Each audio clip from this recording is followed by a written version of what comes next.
How's it going? My name is William, and this is my so-called life.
Get the most fun out of life, out of being a mother and wife, with new fashion excitement that's all created by you. On your new Touch and Sew Sewing machine by Singer. Touch and Sew. Another first from Singer. Be the girl with the golden touch on your new Singer Golden Touch and Sew machine. Dozens of exclusive features, like this new built-in needle threader for the golden slant needle, and the push-button bobbin that winds right in the machine. What a wonderful new feeling. You can do all three kinds of sewing: straight, zigzag, and chain stitch. Touch and Sew, the push-button bobbin way. Come sew on one at your Singer Center. Choose from 5 Touch and Sew models from $149.95. What's new for tomorrow Is at Singer today.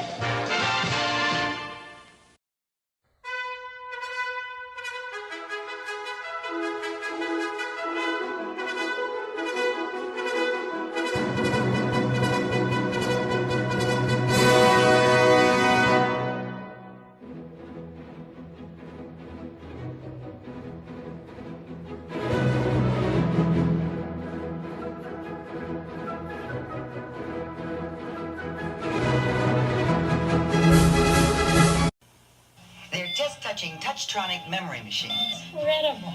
I'm Polly Bergen. Only Singer makes machines this easy to use. Touch. The memory remembers your stitch pattern instantly. Touchtronic speed control remembers to adjust your fabric thickness. What about basting? Touch. Great. You can forget about your sewing machine and concentrate on sewing. The Touchtronic memory machine family. Come take a test touch.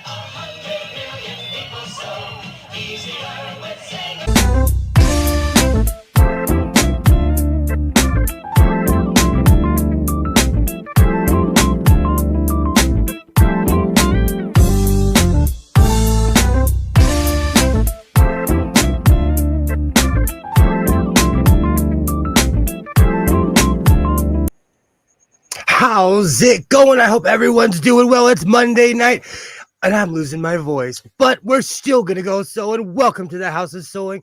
My name is William, and let's make something. Hello. I hope everyone's doing well. I hope you're having a great Monday night. I have quite a few things to go over this evening. I'm kind of I'm thinking about making something from scratch. I have an idea for a creation, so I'm gonna start sewing and see what happens. Is the old cliche. Let me remove this really quick. I love my new opening because it gives me a chance to run around without having to have multiple screens on at the same time. So That works.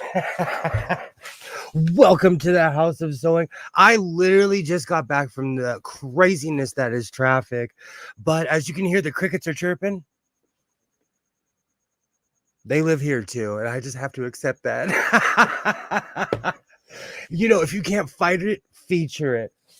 And one of the best phones I ever had was a cricket phone. I'm trying to be positive. So I'm thinking about making like a half of a dozen. I don't even know what to call it. I'm gonna start grabbing the stuff that I'm gonna use to make it, but I have no idea what I'm gonna call it. It's one of those things where I have a bunch of leftover denim, a bunch of offcuts, and a bunch of things that I really don't know what to do with. So I'm not necessarily just gonna let them go by the wayside. I also have a ton of yellow denim, and I think now is the time to work with it. So man, those crickets, I swear they wait for me. They wait for me. They're like, oh, the big brown guy's here. Let's start chirping.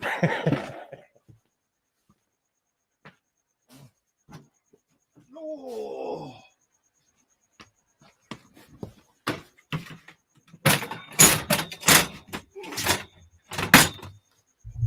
Oh, and I got a new chair. I got rid of the Golden Girl chair. I completely forgot about that. It was time to graduate. I had to bring an office chair back in here because I need the room to maneuver. You know, I completely forgot about the Golden Girls chair.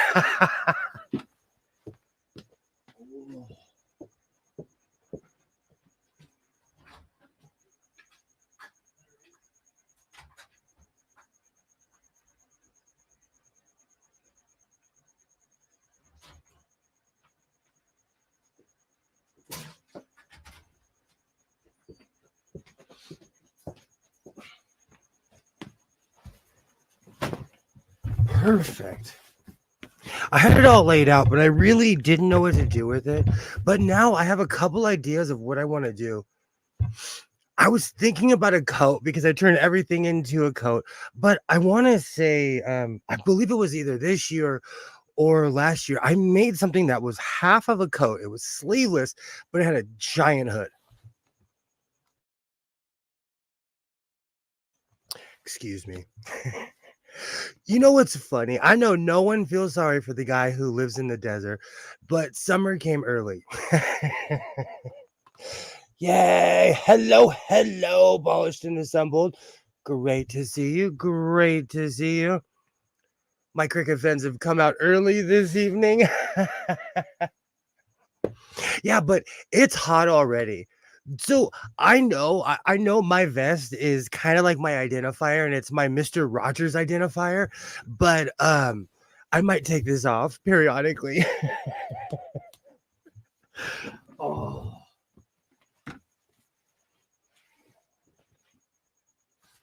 Beautiful.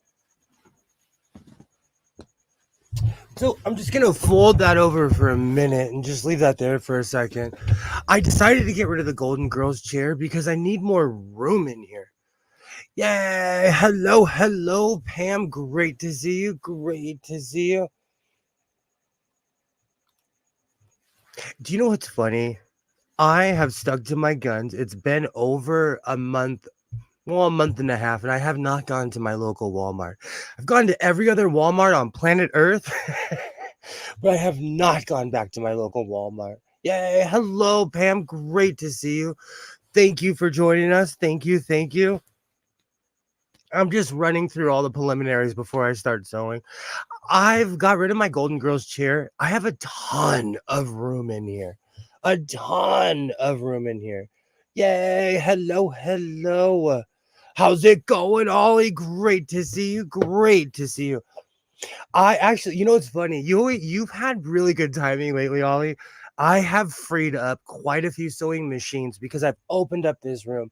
I have the table in here right now. Man, it's hot. I know no one feels sorry for the Southern Californian because it's perpetually 70 degrees, but it's hot already in here. I'm gonna do a wardrobe change and find a lighter vest. I just finished answering emails. Oh, yikes. Yikes. Do you know what's funny? I wait until I'm in a nice, calm place. I have a giant cup of coffee. Then I start opening emails. Too hot? Call the police in the fire. Oh, now I just have too hot. Too hot. Hello, butterfly. Great to see you. Great to see you. Awesome. Awesome. Before I get any further, because I'm about to go off,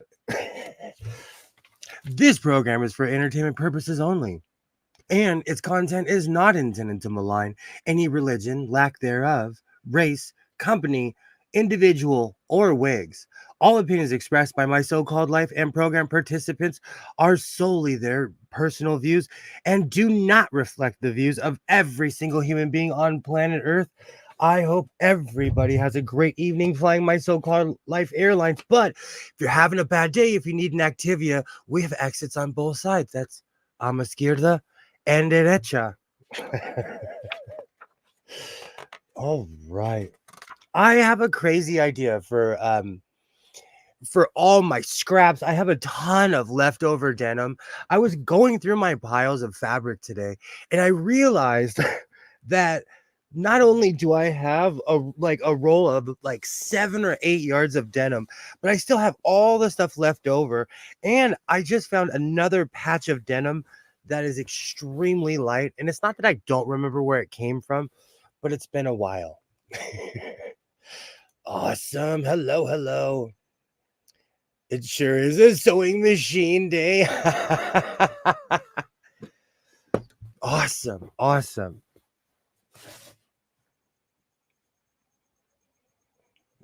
I have quite a few questions for Waternay when she comes in.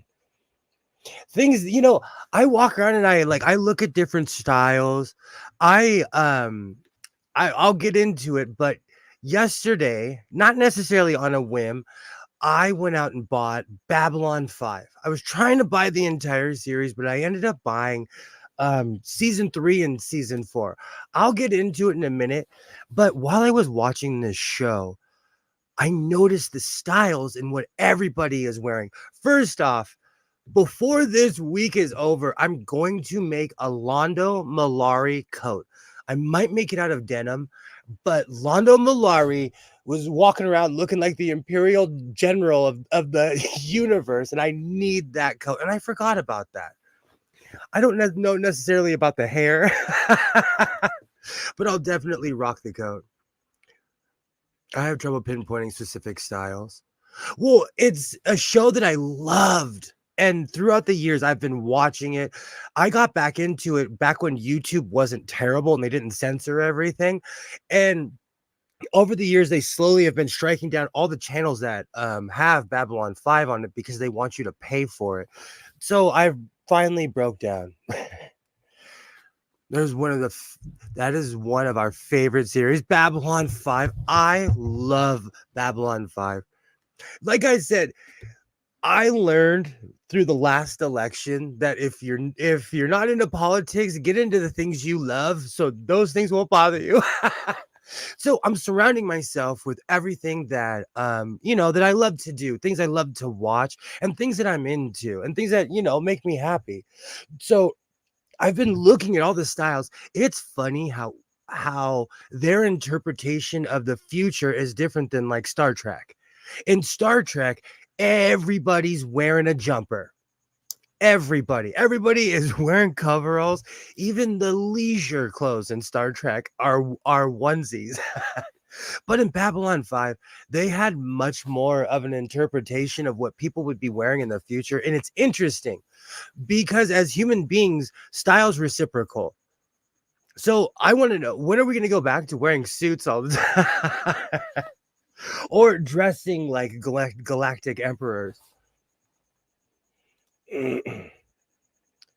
Quick stage changes. I think it's because I absolutely loved that show. I'm sitting there and I'm watching it like this. I'm paying attention to every little detail, everything. And also, I love to replicate clothes. So, depending on what the style is, you know, I'm gonna make a Londo Malari coat. Let me see if I can look it up. Do you know life is different without the Golden Girl chair? I need to show how much room is in here really quick. I have finally decided to get rid of the Golden Girls chair, and I can move around, and I have a chair that can actually get out of the picture, kind of.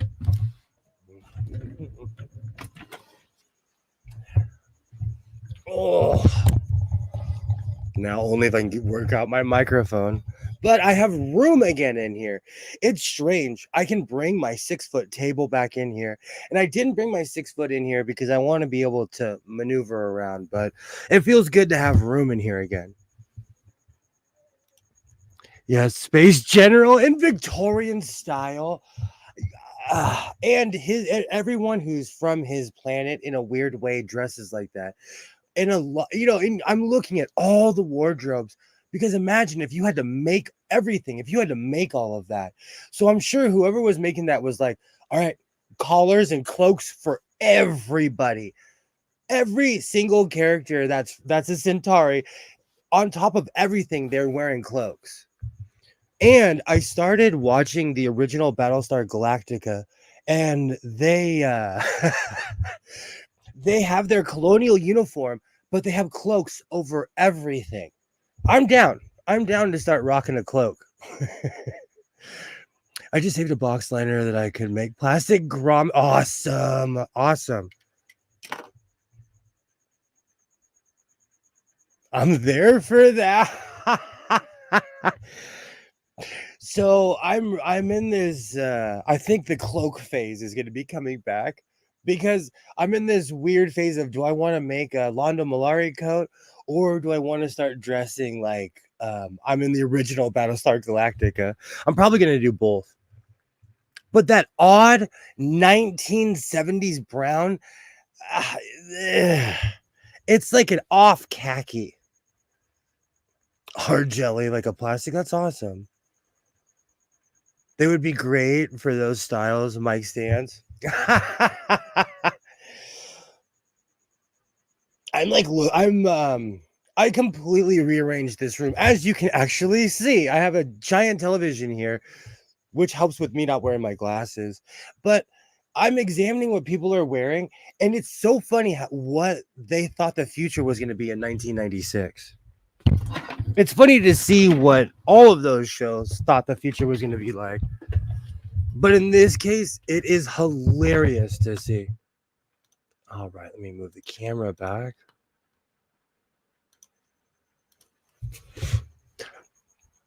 That 1970s brown as well.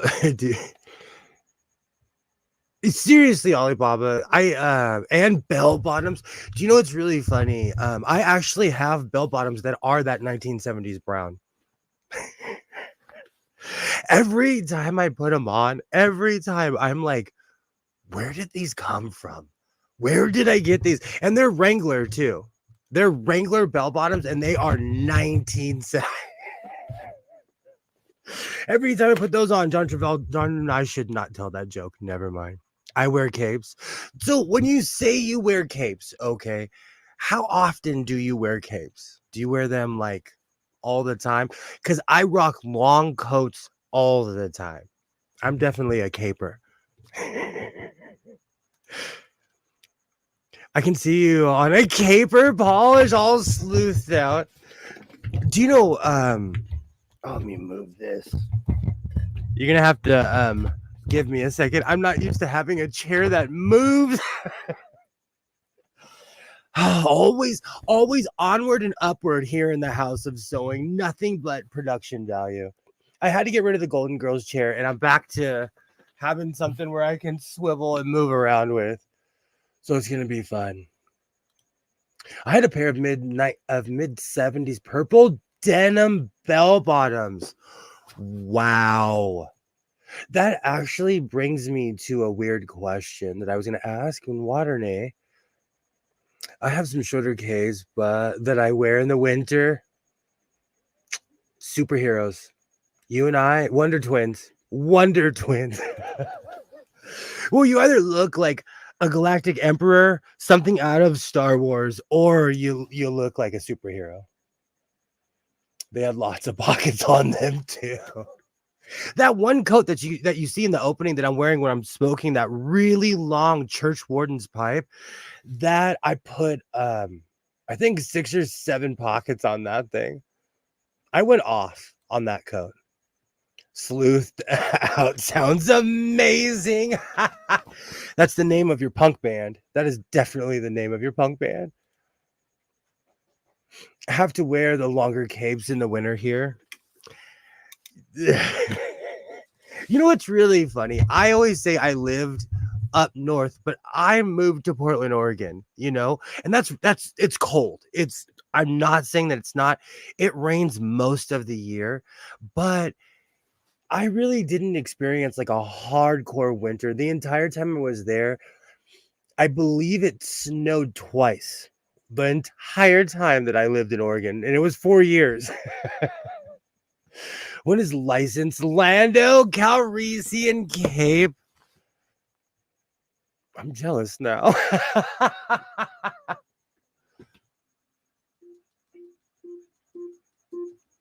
Alexa, where can I get a Lando Calrissian cape? It's gonna tell me Sorry, Amazon. I am not able to search for that. I think I reached the bottom of the internet with my Alexa. My punk band. That is flail. I love it. I love it, Alibaba. Hey, Quantum, what's up? What's up? How are you? How are you? Awesome. I hope you're having a good evening. Welcome to the House of Sewing.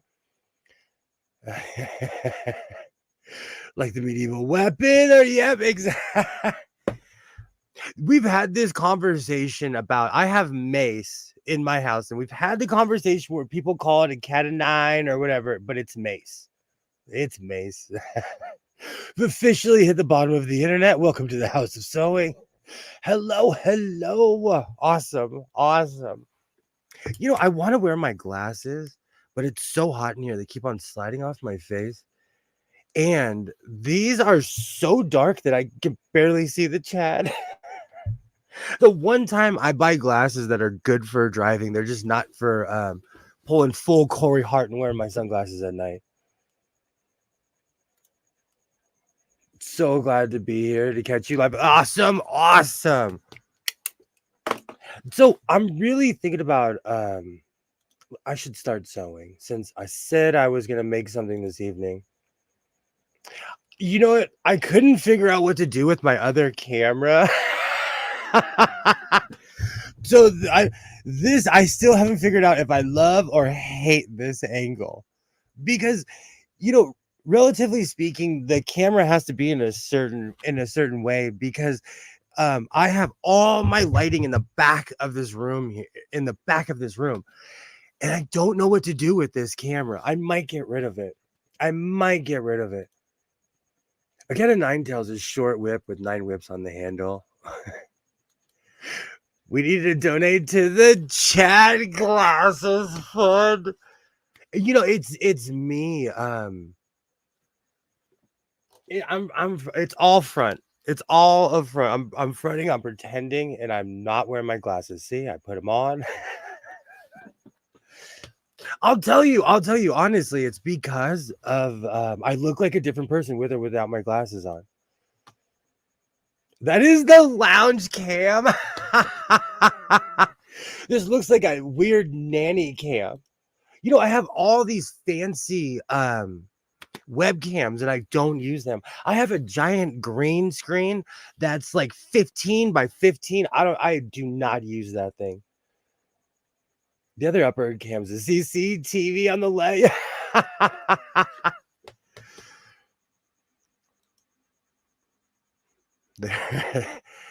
Then there is the 2 action cams.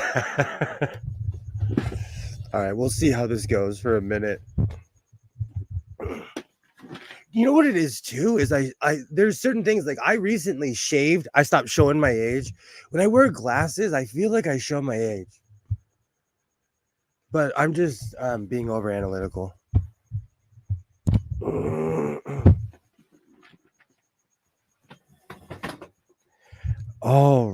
let's see. Actually, that is a good angle once I get over. I literally have that taped. It's duct taped to a JBL speaker. Like I said, it's high production value here in the House of Sewing. So while I was sitting there trying to figure out what I was gonna make, I had this crazy idea. So I'm just gonna run with it and see what happens.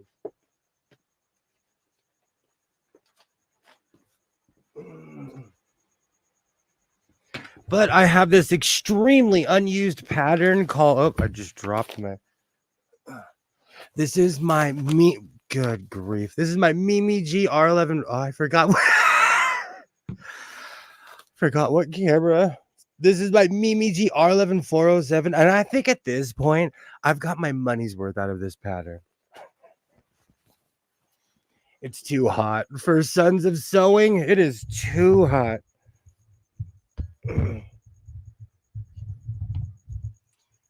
All right. Let me get my phone so I can see the chat.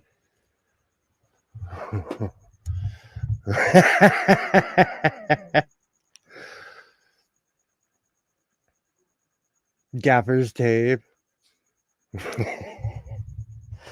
It is. It's too hot to be Sons of Sewing right now. The lounge cam, dang it, not the CCTV cam.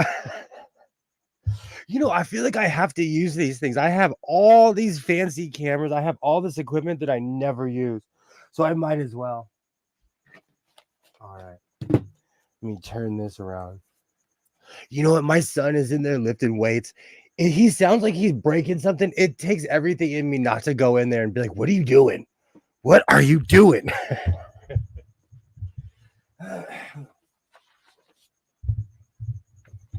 So I have kind of something odd happened to me. My son's MMA class is next to a massage parlor. And when people walk out, it is the walk of shame because all the parents are standing there and we're looking at you like, you're crazy.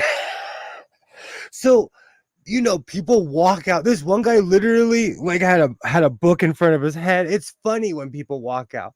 This person today literally walked out and winked at me.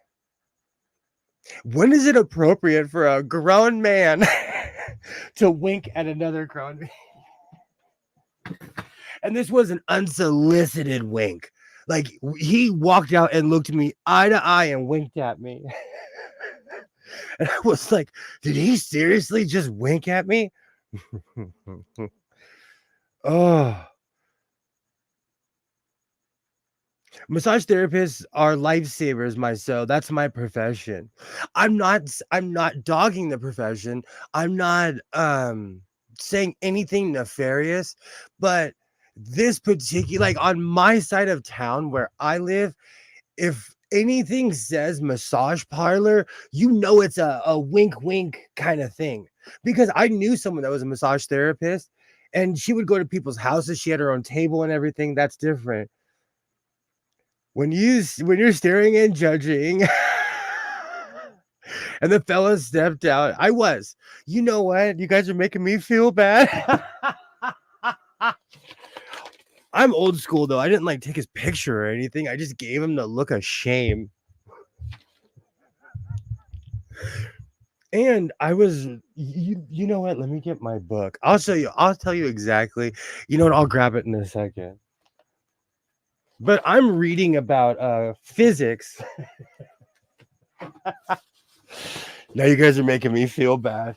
It was just suspect. The whole thing was just completely suspect.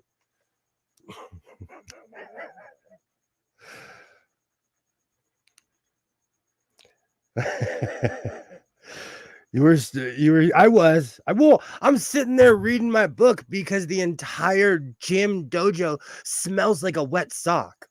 And ever since I've said this years ago, I quit smoking cigarettes like 8 or 9 years ago. And ever since that, like a month after I quit smoking, gosh, it's probably been 9 years, whatever. Whenever I quit smoking, I have a sentinel sense of smell.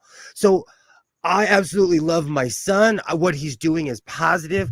I'm here for athletics, but that entire room smells like a wet sock. So I'm outside the door because the gym has been so successful. He bought the place next door. He has all this room now, but it smells like a wet sock. So I refuse to step in there. And so I do. And because I'm a talker, I make friends. I eventually end up holding court. And me and my parent friends, we are out there judging people. And he winked to tell you that you were right. That's what I'm saying. He was probably like, hey. And that's another thing. People look so guilty when they walk out of there. They look so guilty, it's not even funny. And let me tell you, I come whistling out of things. When I'm walking out of Target, I don't have a guilty look on my face.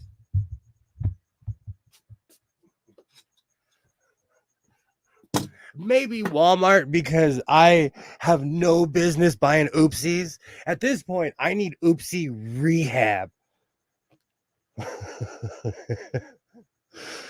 I got it all pictured now. You're in the smutty wet sock parking lot and go where it smells good taco stand. What is across the road? Alibaba, you know what's so funny? That is not too far from the truth at all. I live in LA. There is not one but two Mexican restaurants in that parking lot, and it's the best food you've ever had in your entire life. I'm not even playing. So that place does kind of smell heavenly. Hey, Kilroy. That's something that somebody who comes out of Target with a guilty face would say.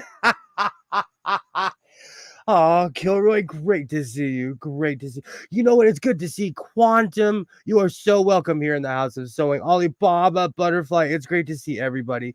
And you know what? So far the chat is 50-50. And you know what? I am judgy. And I respect massage therapists. It's an honorable profession. I'm not sitting here trying to dog anything, but there's like 3 things I'm not saying because I'm being polite. But this place is extremely suspect. We know you live in LA. You've told us 10 billion times. And you have the LA twang. I try to hide it, but it comes out. I hide the Zach Morris talk because even where I'm from, that's looked down upon. Oh, what did I do with the pattern? So the guy winked at me and it made me feel smutty. It made me feel like I smell like a wet sock.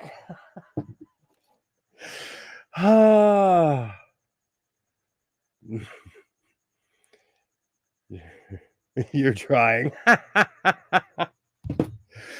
So I'm sitting there and they it was weird. It was weird. And the people who work there, okay, I'm not gonna say anything because I'm not gonna judge. I'm gonna find my pattern. Let me if I stand over here. Where did I? Oh, it's literally. See, you guys got me all discombobulated, making me feel guilty. And you know what? It's not like I say anything. I do give that look of like, of contempt, of like, are you kidding me, guy?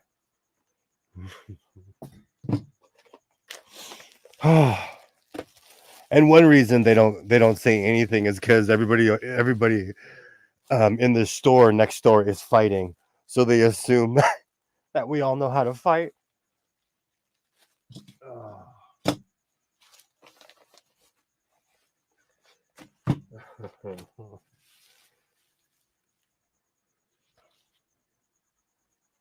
All right. When you've been here at the beginning, but I would have been here at the beginning, but I had to get the meatloaf in the oven. So what's everybody working on? What's everybody doing? What's everybody eating? How are you doing? How's your evening going? I finally accepted the fact that I am the late night sewing show of the internet.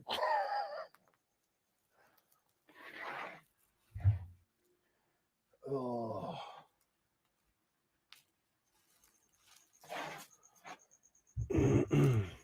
Oh, see, now I'm craving meatloaf, Kilroy.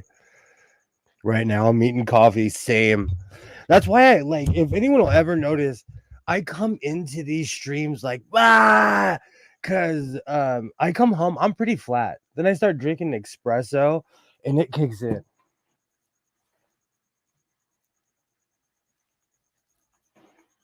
All right. And for anyone who cares, this is my unused pattern Mimi G R11407. I don't use it that much. I've probably only made like 120 to 150 coats, dusters, and everything in between. This I'm thinking about cutting it out, putting everything together, and then cutting the shoulders down because I'm really thinking about making this sleeveless. But we'll see. This is definitely going to be a Frankenstein project. You don't want to see me without coffee. You'll have a completely different impression of me. That's like me when I wake up in the morning. But I think the average, like, I have not known too many people who are morning people. And I said this last live stream, when I show up to the when I show up to the swap meet, the flea market, I'm all chipper and happy. Hi, man, I got up 2 hours earlier. I've already had a McMuffin. I've had like 2 or 3 bottles of water. I'm ready to go.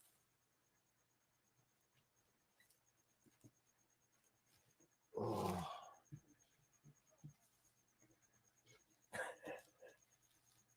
Let me check my notes. I can't believe you trashed me for judging that guy. Okay. So I've been on this nostalgic chase of buying everything I love. I said earlier I purchased Babylon 5. I went to a place that's called Game Dude. And Game Dude so far has been 100% of a hit because I have all these old school video game systems in here. Anytime I've ever gone to Game Dude, they have the controllers, they have the games, they have rare games from Japan that I've never heard of. They have the weird bootleg games where like Mario's playing with the Ninja Turtles. So I went in to buy Babylon 5 because I just assumed that they have it, and they did.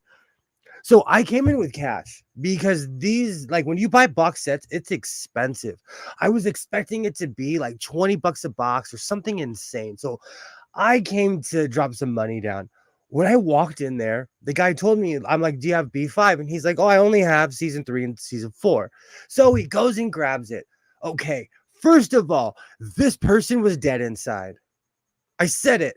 This person was completely dead inside. Hey, Joy. Hello, hello. So I don't know if I'm a nerd or if my life really is that boring, but I was excited to buy a really nice mechanical pencil today. So far, it's the highlight of my year. I I was mad. My high school had a weird rule where you were not allowed to use mechanical pencils. A weird rule that you were not allowed to use mechanical pencils. Hold on 1 second. Hold on. Oh.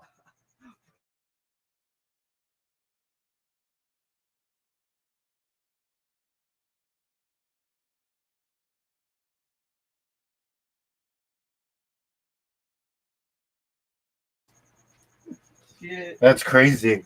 Yeah. All right. So I go to Game Dude and the employees, I'm not kidding you. The guy, can I help you? Yeah. Uh, I'm not kidding you. I almost wanted to call the paramedics for this guy. Like, hey, we need to check this guy's blood pressure because he's literally the Walking Dead. Hey, Joy, great to see you. So I was already unimpressed, but then he told me he was like, hey, they're $5 each. And the bargain hunter in me was like, I'll take everything you have. And that's all they had. But I was like, why are they so cheap? The ride home, I'm so excited. I'm besides myself. I'm glad Waternay's not here because I went to the Chinese place that I said I wasn't going to go to. I swear they put something in that food that makes me drive 3 towns over to get their Chinese food. But anyways, I come home with my victory Chinese food. I put the DVD on and it played the first episode. And I'm nostalgic. I'm in the zone because this show takes me back. And these 2 seasons, the entire show built up to a certain event and it's on this particular season. So I was excited. I'm waiting for it. Then the disc started skipping.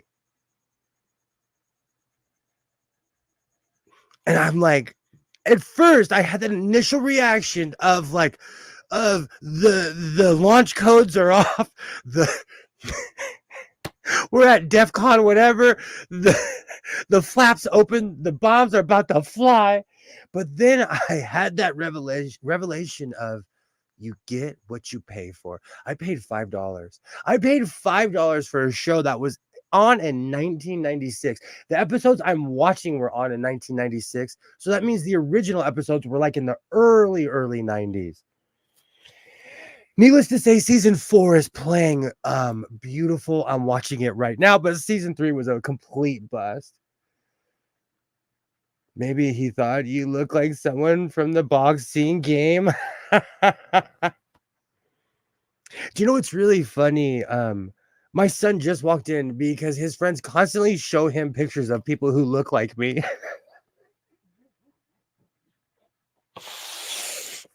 Some of them do and most of them don't. $5 DVDs are always a gamble. I've had better gamble. Maybe the disc needs to be cleaned. You know I live by the big fat Greek wedding ideal of putting Windex on everything, and it didn't work. But my DVD player, I probably improved the life of the lens. But $5 DVDs are a gamble. Do you know what's sad? They really cracked down on bootleg DVDs here, but I miss it because the bootleggers cared. And their quality was better than half of the stuff I buy nowadays. Because what I'm trying not to do, I'm trying to pace myself because I recently just bought the entire series of Alf. I just recently bought the entire series of the original Battlestar Galactica. And, these are the shows that I'm into. These are the things I watch, the things I grew up watching. But B5 is my show. And I was trying to stop myself from buying the entire series on Amazon because they want too much money for it. But I might have to. Windex on an old CD would delaminate it. It works, Alibaba. I dunk DVDs and CDs in Windex and it works. But again, I started off the stream with a disclaimer. I'm a pirate out in the ocean swashbuckling with my flag. I put Gojo on on a vintage star sewing machine. And I say it's vintage because it was made in occupied Japan. It has a special tag. And no, I can't pace myself. I was trying though. I was trying. It's because I'm building up my my collections to ignore people again.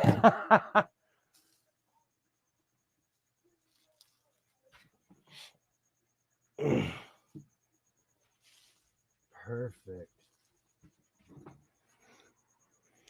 So, needless to say, I paid $5 to get a show. And I'm not kidding you.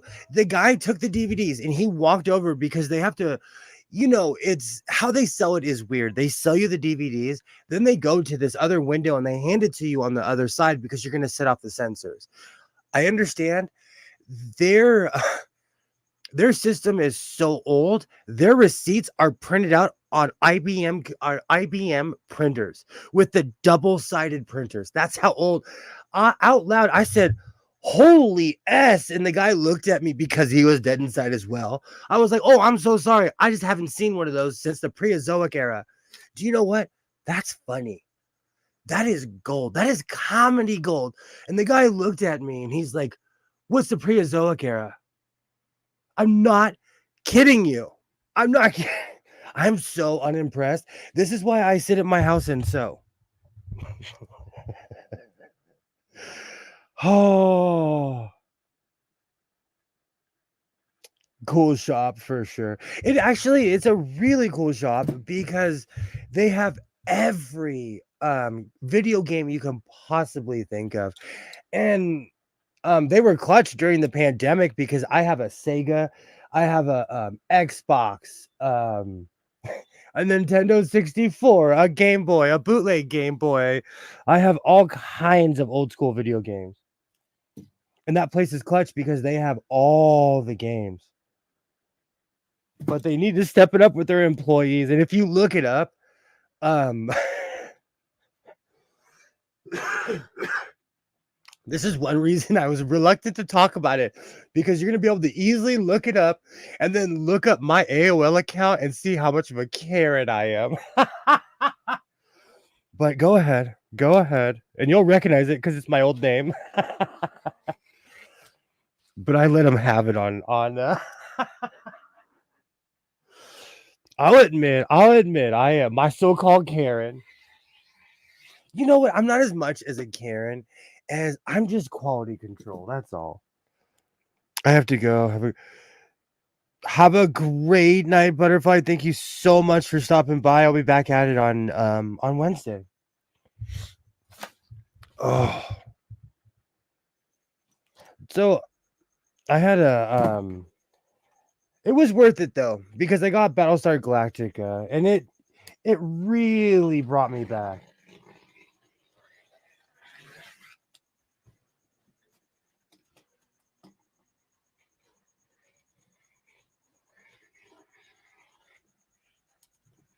Oh, that was weird.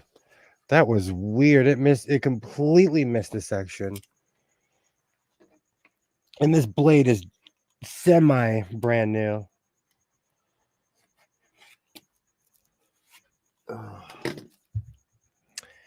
The original seasons are hard to find. And see, that's the problem. That's one of the problems. That's why I'm thinking about just buying the entire series. First he cheaps out, then he acts out. Sir, you need a mental hospital. I just went and got Chinese food. That's like a couple towns over. But it's, you know what? I was watching it. It's more than nostalgia. And I don't know. It's just one of those things. Maybe it's my age. People cared more back then.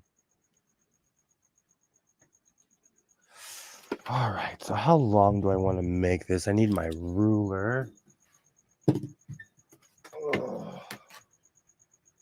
You know what? I'm at this point in my life where I accept the crickets for who they are. They're just screamy insects that want to let me know that they're here.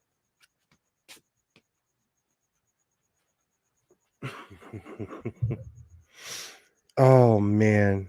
All right. So let me check something really quick. Wrong one. Okay, cool. So let me check the chat and I will finish what I started. People didn't care anymore. You just forgot all the times when people didn't care back then. I think that's what it is. You know what? Also, though, I had a very Mayberry-ish upbringing, and so that's what creates Karen. Are people who grew up in functioning like wonderful lives that didn't have to deal with things like this, and then everybody's brain falls out. Oh, I'm trying to be nice. I'm trying to be nice.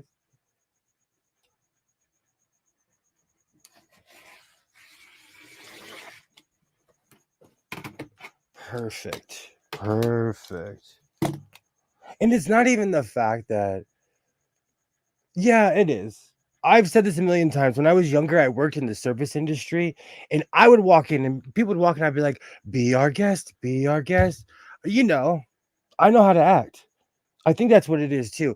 And because I see it in such a mass scale, I'm like walking around. Am I the only one? But again, I'm super cheery. I drink a ton of coffee. Um, I take asthma medication, so it makes me really chipper. But it seems to me that people are just they don't know how. I'm extremely polite. I say please and thank you. I open up doors. It happened. either yesterday or today, I opened up a door for 6 people. They all walked past me.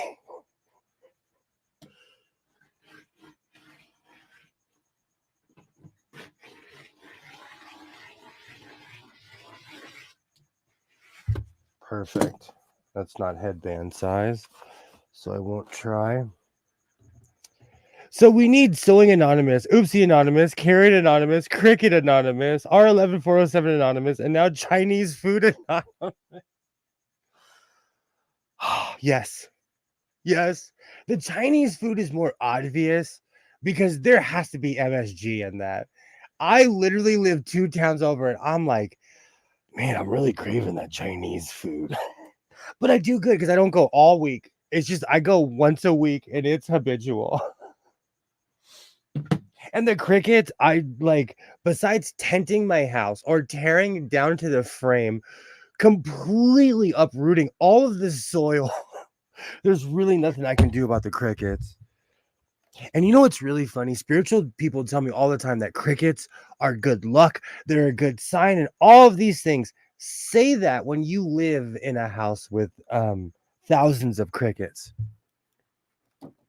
Oh, they stopped chirping when I. Ah, good times. All right. So, like I said, I have a crazy idea for this. So I'm gonna cut the. How am I gonna do this?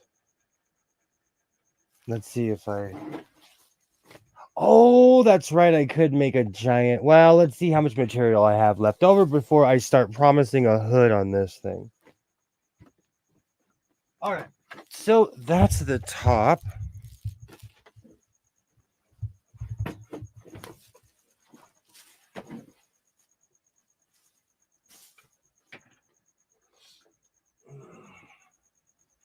Let me know if you want me to switch to the CCTV camera. You know, I've had a song stuck in my head, and all I can see is the end of the week. How's it going? Ah, well, I'm okay. How are you? I'm okay. You know me, I always put my best foot forward. Did you hear the winking part about the guy who winked at me? I did. Is that kind of creepy, or am I just being judgmental because I'm bougie? Maybe I'm just being bougie and I don't like weird people like that. Well, I mean, I guess he owned his experience, so You are. That's why you're here, to class the place up. You are so nice. So how's everyone doing? Well, I was trying to get here. I saw some other people came on that I didn't get to say hi to. Oh, bye, Butterfly. You might not be here anymore. But Kilroy came, and Quantum came, and Joy. Oh, look, I'm wearing my pirate shirt. I bound the collar with some self-made bias tape on my fancy bias tape machine. I have my Charles Rennie Macintosh pin on. It's just a matter of time. My situation. I love your shirt. I love your shirt. Now you have to go on the Today Show. We're gonna have to dig up Matt Lauer to interview you, like on Seinfeld. Thank you. I did self-make. Yes, Joy, I did make it. I designed it myself. It's sort of an Edwardian history bounding a pirate. So it has like a waistband here that I put little buttons on. Gussets in the sleeves. Oh, you are ready to swashbuckle. See all class. Hold on, let me make you big again. All class. Waternay goes by the instructions. I start sewing and hope for the best. Thank you, Joy. And these cuffs can be long like this, or you can fold it over and button it the other way for a totally different sleeve look. Just a matter of time. Can you guess what song I was listening to before the stream started? Does it have a snazzy saxophone solo? All I can see is the end of the week because the things you do. Such a good song. I did not hand do the buttonholes, but I did get to use my little button holder on the Kenmore, and I put in a little placket for the buttons attached. Look at you following instructions. Whenever I see like, oh, it needs placket or interfacing, I'm like, helmets. We don't wear helmets around here. I even did French seams. Oh, wait, Joy needs to brag a bit. The drink looked like rum. It's iced tea. I swear. Kilroy, underrated comment of the evening. That shirt's not a pirate shirt if it doesn't have Clemente or McCutcheon.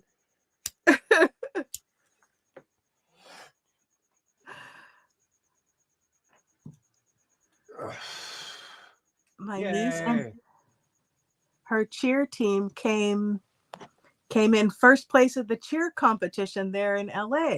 Ah, wow, congratulations. That is no small feat. It's not, because people come from all around the world to come here to stay. Do you know, it makes me laugh because our hotels have the highest hotel occupancy, like, we'll say like in America. It's the weirdest thing. Wow. Because there's always a convention or something going on,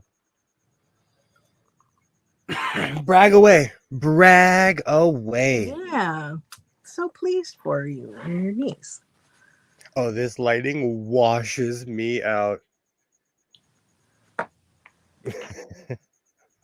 I saw a clip where the basketball had gotten caught. This was at like a pro something or other. The basketball had gotten caught behind the backboard, like between the backboard and the stand, and they were trying to get it out. And so what they did was they had a cheerleader stand on her base's hands up like this, and she was able to get the basketball out. I've seen that. That's teamwork right there.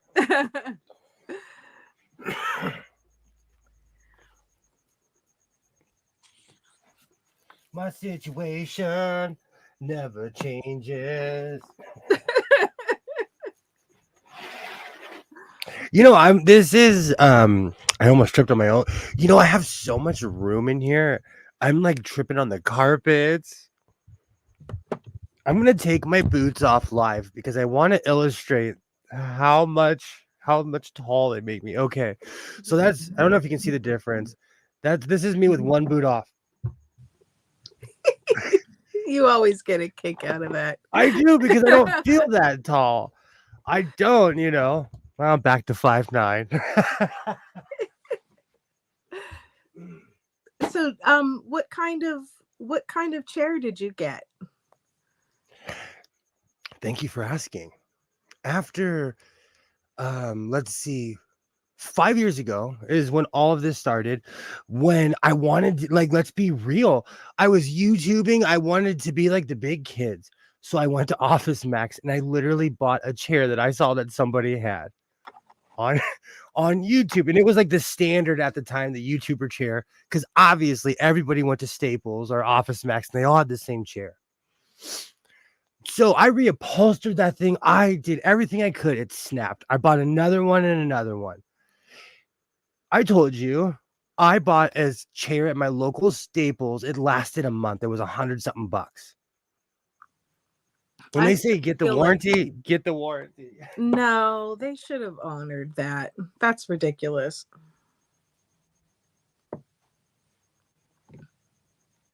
Oh, whoops. I'm trying to convince my friend to come and join us in the chat. Better being a shorty. You're going to get nosebleeds being that high up. I actually don't have a fear of heights. Do you have a fear of heights?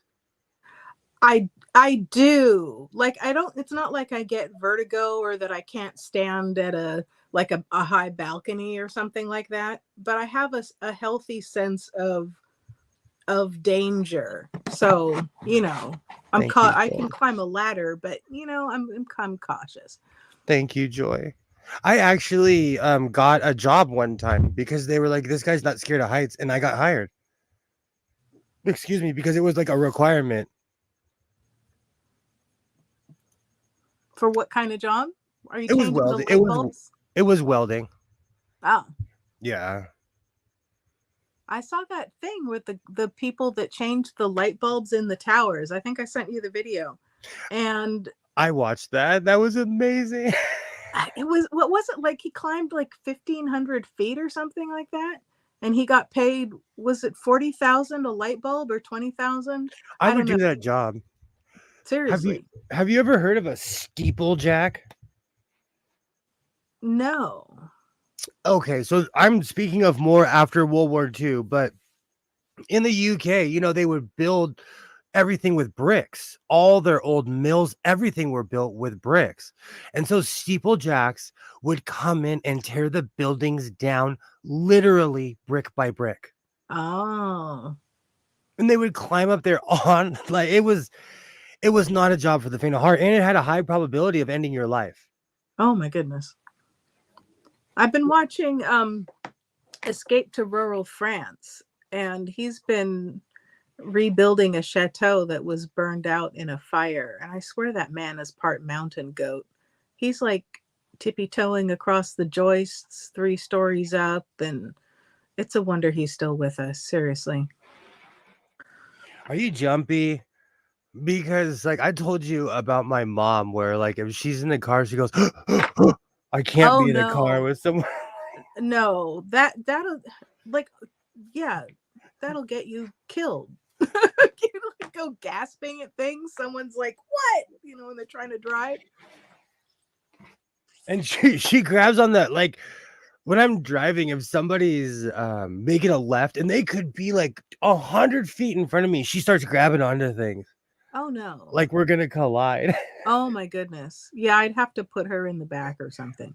I've and no, I've never, I drive slow when my mom's in the car. Thank you, Joy. Looked up Fred. Oh, he was one of the most famous steeplejack. I might be talking about him. There's this guy on YouTube during the pandemic. I got hooked on watching this video, and they had a series of this guy where he would go around, and it was just amazing. It was amazing the work he did. Wow. I saved 1 ROM going to the dump. 1 cast iron pivots and oak. You had me at cast iron pivots and oak, but I'm not sure what we're talking about. Oh, 1 from going to the dump. Saved 1 what? Why I work so hard for you. Give your money. So have you ever done steeplejacking? No, I haven't. No, we live in California. I would. If I found an old brick building, but I'm the kind of person where I would preserve a brick building before I would ever tear it down. Yeah. I would be, they would be like, "Hey, would you tear this down?" I'd be like, "Hey, can I buy the land?" I'll just take the building. I have to stop watching videos about people who buy churches because I'm attempting to do it right now, and this guy's taking forever. Oh, And I don't like the pace. I just want a giant old church. Oh, Alibaba says a chair. I have one too. I ended up buying a vintage sewing machine in a table just because it came with a vintage office chair with cast iron and oak. Because I never finished my stories. After all the drama, after every chair I've ever purchased, I literally marched into my Goodwill with a purpose too. And the funny thing is, there was 2 office chairs. And the one I chose, neither one of them had tags. I walked in and the girl was like, "Hey, I'm going to handle something real quick and then I'll come back with the tag." The chair that I originally wanted, it sat high. I sat down, it sunk. And I was like, "Oh, just let me adjust the tension." And it wouldn't. So I Oh, was like, all right, looks like I'm getting the other one. So this one wasn't my first choice, but it lives here now. all right. Maybe you could have bought them both and put the one chair on the other mechanism. Over it, I did that with my other chair, and I fell on the ground. Over it, I hurt myself, Oh and I'm a licensed contractor, and I hurt myself. Like it came disconnected, or it just was in the wrong balance point for the chair. Exactly. I put two Oh. chairs together that weren't supposed to be. I preserved parts of my gaming chair in hope of one day resurrecting it. So when the Uh-huh. other chair died, the gaming chair was bigger than the other one, and I didn't realize how important that was. I added all kinds of widgets and everything. It was a Frankenstein chair, and that thing was like, I'm done, boss, and it snapped on me. I've hanged those pistons before and swapped. It's just so much work for a chair. This is the speech that people give me every time something breaks at the job, and I'm like, I can fix that. They're like, dude, we literally have like 15 in reserve. Like, can I just get a box of the new chair? Like, I'll go get it. I'll go get it. Oh, I understand. Kilroy has lectured us both. He doesn't need any more projects. I really don't, though. I really don't. There's like 20 I need to finish. And I've decided to let my tree grow at least one more year because of all the rain and everything. It's already shading my backyard. It's already green, and my backyard already looks beautiful. Nice. My mom was You're kind of robotic. fine. My mom was helping me today. We did a little bit of gardening. I know, shocking. And I trimmed a tree and some stuff. All right, I'll be right back. Okay. I've actually been doing a ton of gardening. Ooh, tell me all about it.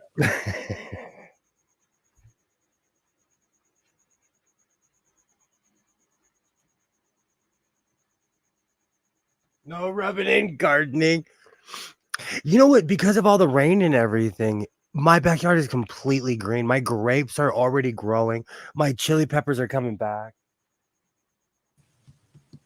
I have enough potatoes for everybody in the chat. I started digging today, and I was like, uh-oh. You'll have to send me a care package, fresh garden produce. It is. I have a ton.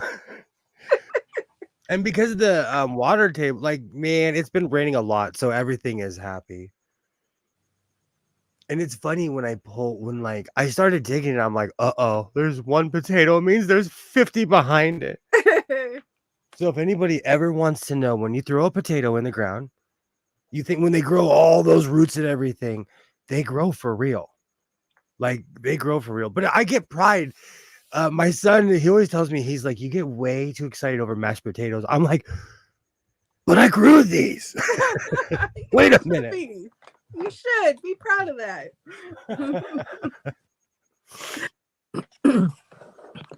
Ooh, Alibaba's got all kinds of gardening stuff going on.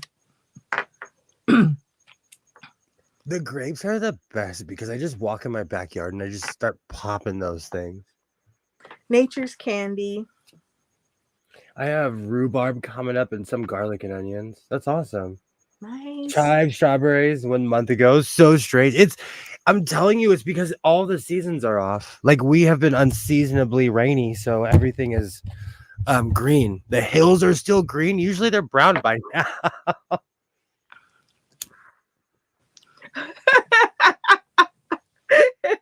Kilroy says, if your son is giving you shit for mashed potatoes, he's a communist who wants you to starve. Absolutely. I don't know. I would think the communists would be down with everybody getting well fed on mashed potatoes. Well, he'll say something, and I turn into Eddie Murphy's mom, where he's like, I want a pizza. I'm like, we can make pizza. I have dough. And he's like, it's not the same. And I'm like, it's exactly the same. But I know it's not. I was a kid once. I remember. I don't know. My Homemade mom. pizza sounds pretty good. To me, it's better. But I told you about my struggle with homemade bread. Yeah. You and everyone else during the pandemic. There was no yeast to be had, not even for ready money. If you got that, tell me in the comments. It all started with my bread maker. I had never used it.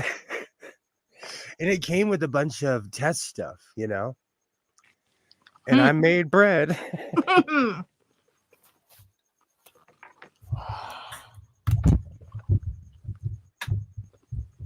What kind of bread did you make? Wheat. But it's all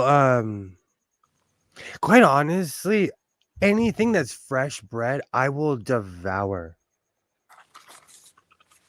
What did I do with my I'm so disorganized today. It's just a matter of time. My situation. Back when I was young and ignorant, I accidentally threw out my roommate's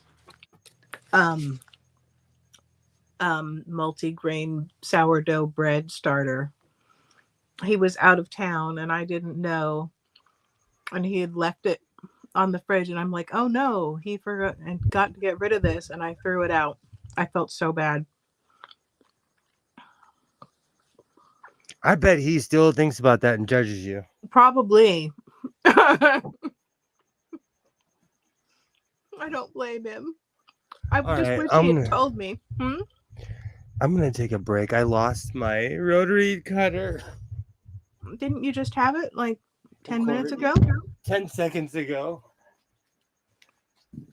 Did it fall in one of your boots? Did you put it in your pocket? Did you set it down when you picked up the other fabric? Just a matter of time. My situation never changes. You know what? I did something with it. It's around here somewhere.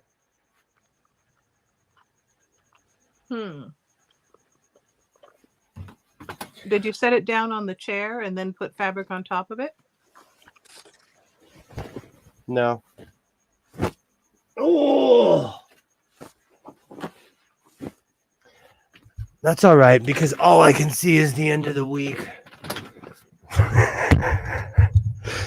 I'm going to sit down for a second. It's definitely time for a break. When you lose your tools, it's time for a break. Get a snack, have a glass of water. Stretch. This is halftime. And I'm making a strange creation just out of the blue, So what did you decide on? I heard you discussing sleeves and Mimi G, and we'll see what happens with the fabric I have when I get to the bottom. And why everything like that needs to be labeled? Absolutely. Do you remember croquis? They were just those strings that you put on the back of your glasses. Oh yeah. I need some croquis for everything. Where's your holster? Well, I didn't think of putting it in. Oh, it's windy outside. I was wondering why everyone's cameras are going off. So I'm going to tell you, if you're going to get security cameras, do not cheap out. I have a full CCTV camera system. Rain or shine, you could always see. I could see everything, but it doesn't emit any light. When it gets windy and stuff, it sets off the sensors of all my neighbors' camera. It's like Christmas in my neighborhood.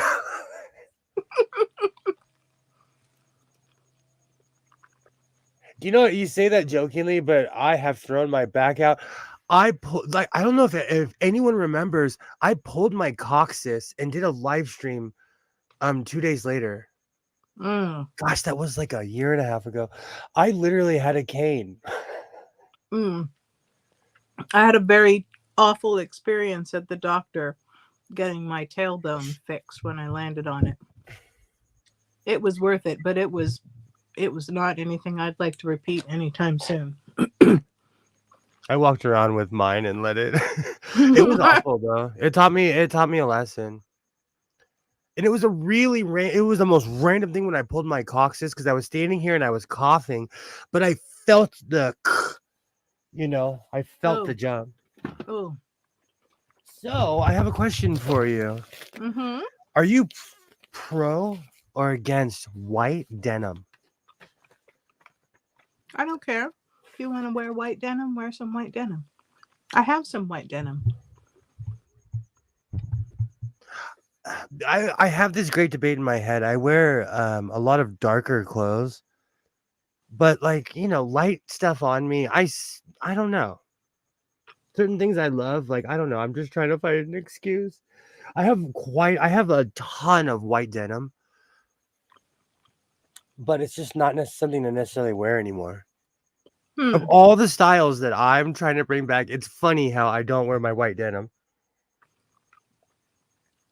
Maybe because you haven't had the occasion. You've been like doing dirty things, and then it's not, you didn't like, you're not going someplace where your white denim wouldn't get messed up.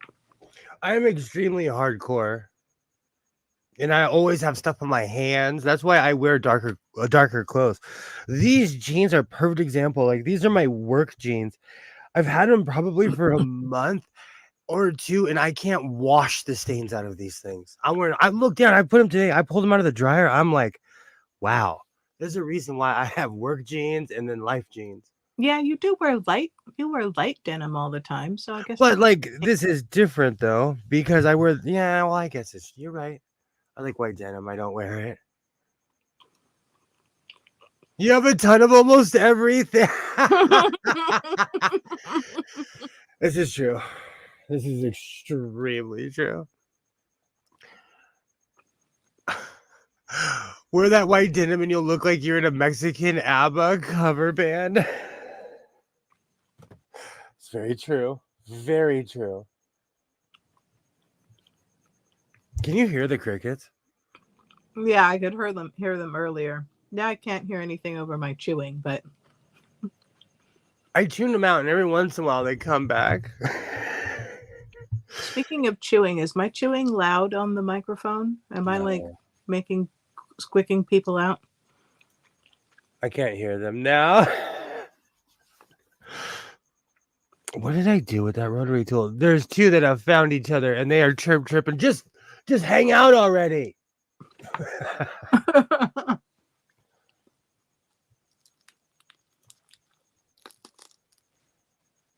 It's because the weather, it's getting hotter and hotter. Alexa, what's the temperature right now? Right now, it's 59 degrees Fahrenheit. Is that inside or outside? That's outside. I'm gonna burn this summer. It was 80. It was like 79, almost 80 today. And I was like, oh man, I'm not ready for summer at all. I was in the car with the air blasting. And I'm like, oof, if I'm blasting it now, I'm gonna be done I'm gonna be done during the summer. I don't hear either. Alibaba wants to be tortured with the faint sounds of chewing. Maybe I should put my headset on. 45 here. Gonna get a snap freeze overnight. Oh wow.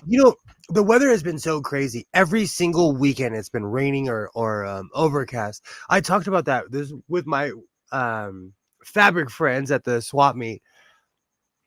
She loves me because I keep her entertained, and I buy mass amounts of fabric. And I love that question. She asked me, she's like, what do you do with all this fabric? And I said, oh, I have a YouTube channel. And she's like, what is it? And I told her, I'm not kidding you. As I was walking away, I have my own bags. So I'm walking away with my own bags. I hear, my so-called life is sponsored by. Yep. That's great. She was just making sure that I was legit. No, because I come in dressed like a 1980s biker, and they're like, Is he eating this fabric? What is he doing with this? What are you doing with this, sir? I am concerned. Making carpets to roll people up in. I told you about Jaquan, Mm, the guy I grew up with. mm, I good. have Sennheiser studio headphones on, and I can't hear any chewing.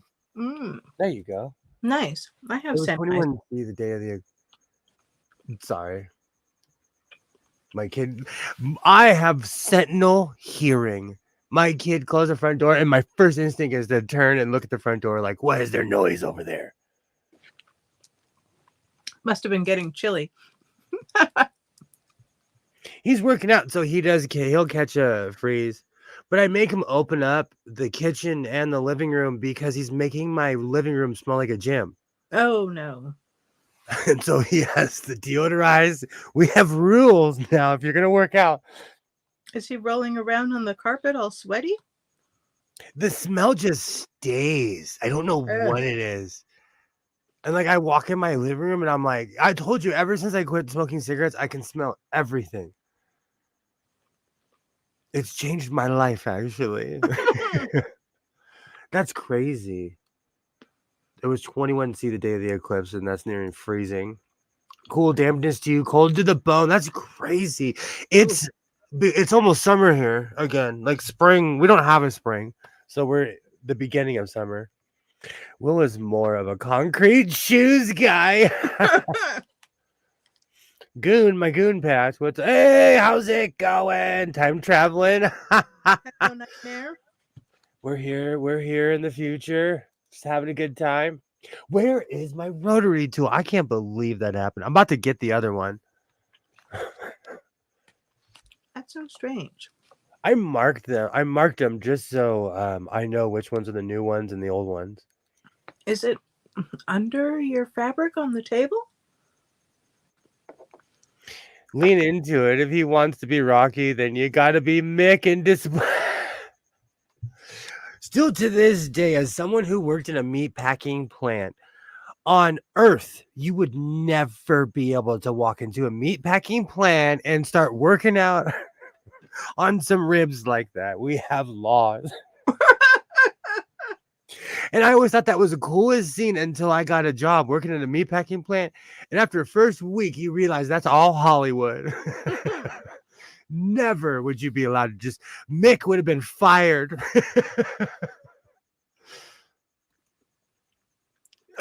Yay. Hello. Great to see you. I live around a bunch of farms and cows. I don't want to sense a smell. I told you, I had a cousin who lived in cow country. She lives in these giant houses, but it's in this place called Corona, and it was cow country. She lived next to like 1,000-acre cow farm. Yeah, the wind. Her house had a faint smell of manure. I don't miss that. Cows smell. I grew up around Idaho farms. See, you just everything starts smelling like manure. Everything. That was a 70s meat plant, though. True. They were smoking cigarettes in there. That's true. We have different laws now. You can't just be creeping up into a meat packing plant. Oh my gosh. When I worked at one that like you basically had to wear a clean suit every time you walked in and out. Oh my. Hey, Dose. Never bruise them. Absolutely. That's rule number 1. Don't punch the meat guy. Tenderizing. I'm trying to sell that. The slow kid in the sewing class. Hey, Dose, how's it going? Great to see you. Awesome.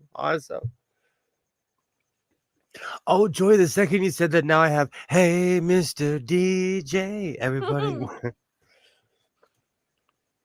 Awesome. Hello. I was making something and then I lost my rotary tool, so I'm taking a break to gather myself and find my compass.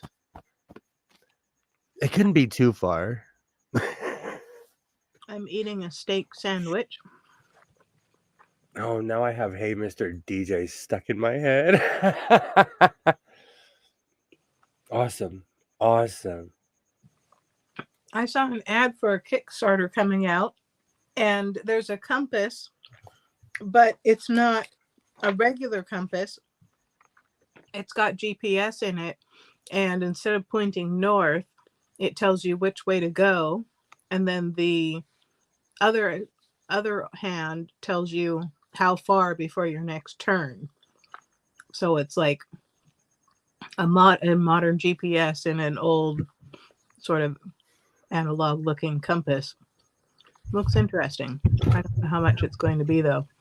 I don't know anything about the seller. Definitely not Will. He was a bad boy today. And all I can see is the end of the host of Critically Drinking stole your hood. I noticed that today. I hope I inspire people. I hope I inspire people. That is my plan. Well, actually, let's be real. It's our co-host who put that idea in my head, and I said no at first, but now I'm like, actually, I want to see everybody walking around with my clothes on. Let's bring it back. Peasant hoods for everybody. Yay. Hello, hello. I just had a baked purple sweet potato with butter and cinnamon. Ooh. I love the purple sweet potatoes. Wow. I don't think I've ever had a purple sweet potato. What does it taste like? Like a variety of the regular sweet potato, but one, I like the purple color, and two, it's just nice flavor and texture. Unlike there are some that are popular, they're purple on the outside and white on the inside. Okay. Those are kind of dry. I don't care for those. But the regular purple ones are good. I used to use maps and compass. Me too. I still laugh at myself. When I started driving across country, I had a Thomas guide and maps. I still have all my maps. Do you think the average person would know how to read a map? Like if you took all their GPS and you were like, drive to Idaho. Do you think they would know how to do it? Well, I don't know. Maybe that more than, because I saw some young people trying to use a push button telephone and they couldn't quite manage. I can't watch stuff like that. I would have had an anxiety attack. I would have been like, it's a phone. Well, they didn't know, like, when they ended up like hanging up instead of, trying to send the call. But I don't know, because we use GPS and people are used to seeing themselves on the map for the GPS, they might be okay with a regular map.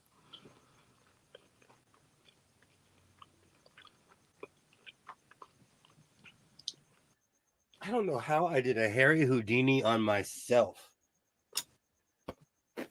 Maybe it fell off the table onto the floor. It's just a matter of time. Oh.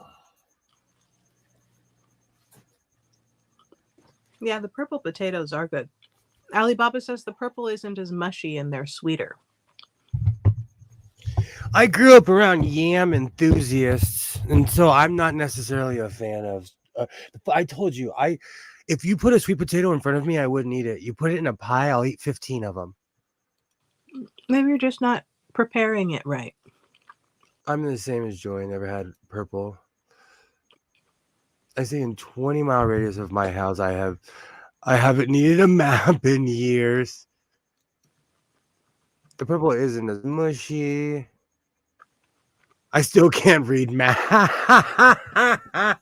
I did a lot of traveling. I read math. I love math. I taught my son how the highway works, like odd numbers for yes. People thought I was crazy. I taught my son how to drive. I guarantee you, when he takes that test, he's gonna pass on the first. Especially when we get to my job, like we'll pull on the property. He looks at me. He's like, "Can I drive?" And I'm like, "Yeah, of course." It's different insurance on private property. My first two cars were stick shift, and we pulled on to some property. I mean, I had a license and everything, and the lady asked if any of us wanted to drive, so I drove her car, and I very, gently engaged the clutch so I could change gears. Only this was not a stick shift; it was an automatic, and I like floored the brake by accident. Instead, the whole car came to a screeching halt. Like, oh, sorry.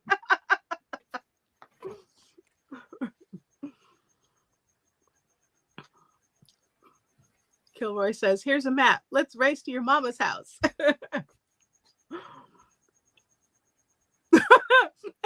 Kilroy says, "I'm not interested in any potato that looks like it was grown near a Dow chemical plant." So do you feel that way about the orange ones or just the purple ones? I'll give anything a chance. I'm gonna try it. Like, you know, it took my ex-wife to walk in here with free food. Do you know I'd never had pineapple on pizza, and she offered me a pizza, and I ate it, and I was like, "Oh cow, it has pineapples on it." How did I know? I like pineapples on pizza. I can't believe I said that again. I can't believe I said that again. Told you it was good. I know, but it starts food fights. And I was always one of those people that pineapple is gross on pizza. But then I had some fancy pizza, and it was actually really good. I get in my car and go to Victoria or on Vancouver Island without a map. Nice. Alibaba, I swear you and I have walked past each other like 50 times. I'm not kidding. You and I have probably walked past each other a bunch. I used to have hair. And back then I was in my denial phase, so my hair was like up to here. I look like I was in Earth, Wind, and Fire. Today we learned that Waternae thinks 2 petals are actually 3 petals. Cut me some slack. I was 17. I like ham, bacon, tomato pizza, sauce made with cherry tomatoes and oregano and extra cheese. That sounds amazing. That sounds absolutely amazing. With pineapple. I tried putting pineapple on pizza once. It tasted fine, but the pineapple let out all the water, so the pizza was soggy. I think there must be a trick to it. There has to be. Drain the pineapple or something. Now that I think about it, I grew up with a carnivore, and I grew up eating shish kebabs. Oh, now I'm craving shish kebabs. They were so good. Shish kebab sounds great. What do you put on your shish kebab? Pineapple. I can't remember now. It was something else. Oh, it's because green peppers, something else, onion, and something else. It's because we grew half the food at the house back in the day. Except for pineapples, because raccoons love them. Still mad. Still mad. I'm still talking about it. I'm still mad. Adorable little bandits. The guy waited like 10 months. The pineapple was this big. It had a big old fro, and it was this big. And that stupid thing plucked probably 2 bites. Didn't even appreciate it. I would have savored that pineapple. And that's why you got to study in Spain. They wanted you to go as far away from America roads as they could get you. I went to Spain before I was driving, so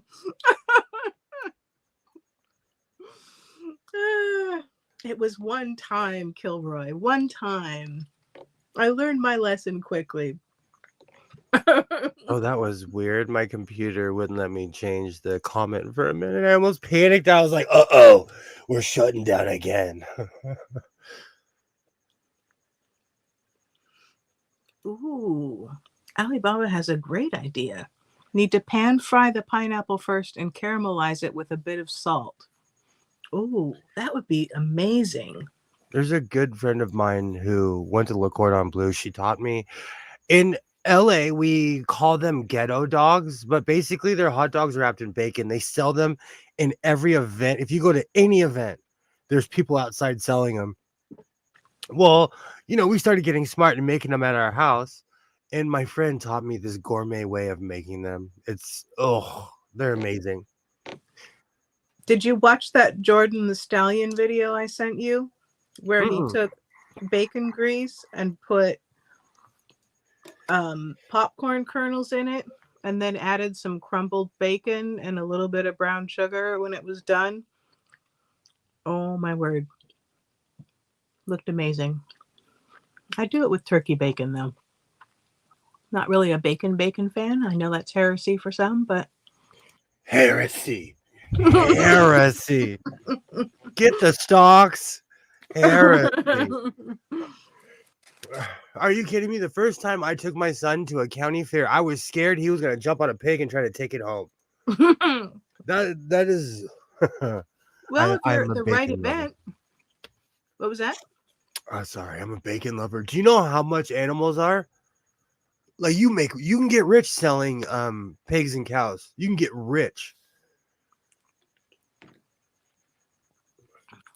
I learned up north, animals are worth so much money. It's not even funny. Mm. I was watching Leto's Law about the goat that was taken from the 9-year-old because she wanted to cancel her 4-H auction contract.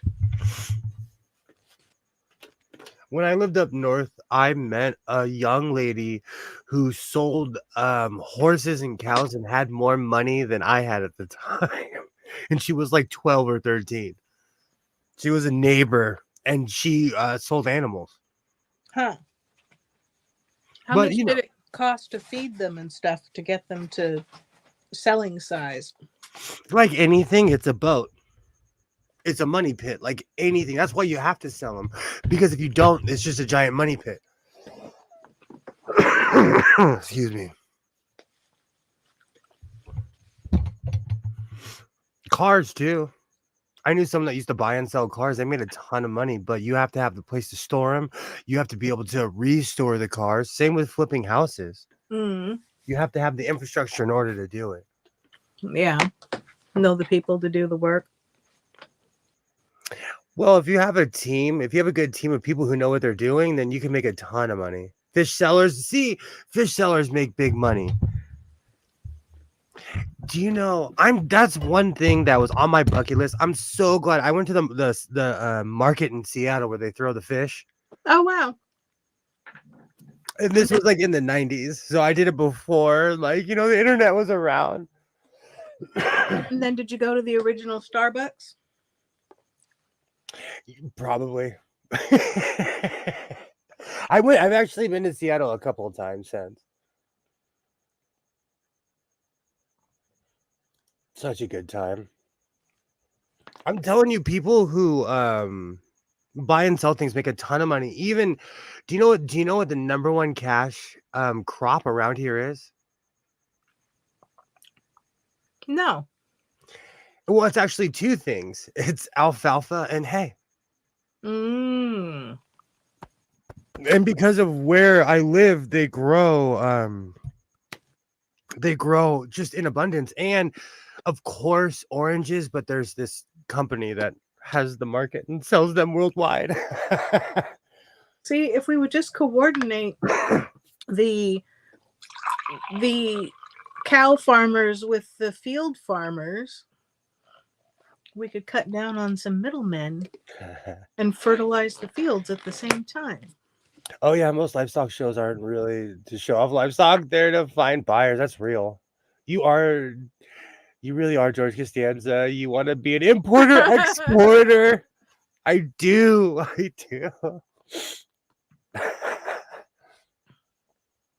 It's funny you'd say that.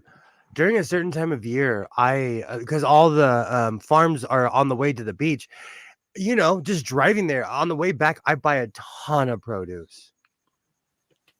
And it's cheap compared to the supermarket. It's probably tasty too.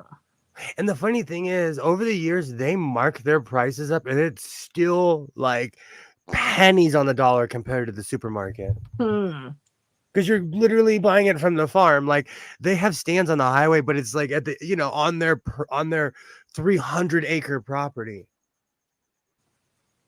That sounds amazing.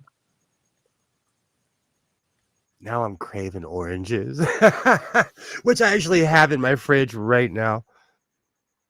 I need to go through those though because I mistakenly bought one bag. Then the next week I went and bought another bag, and I've been guilting myself. I've been eating oranges every time I get hungry. I'm like, eat an orange. You have hundreds of them.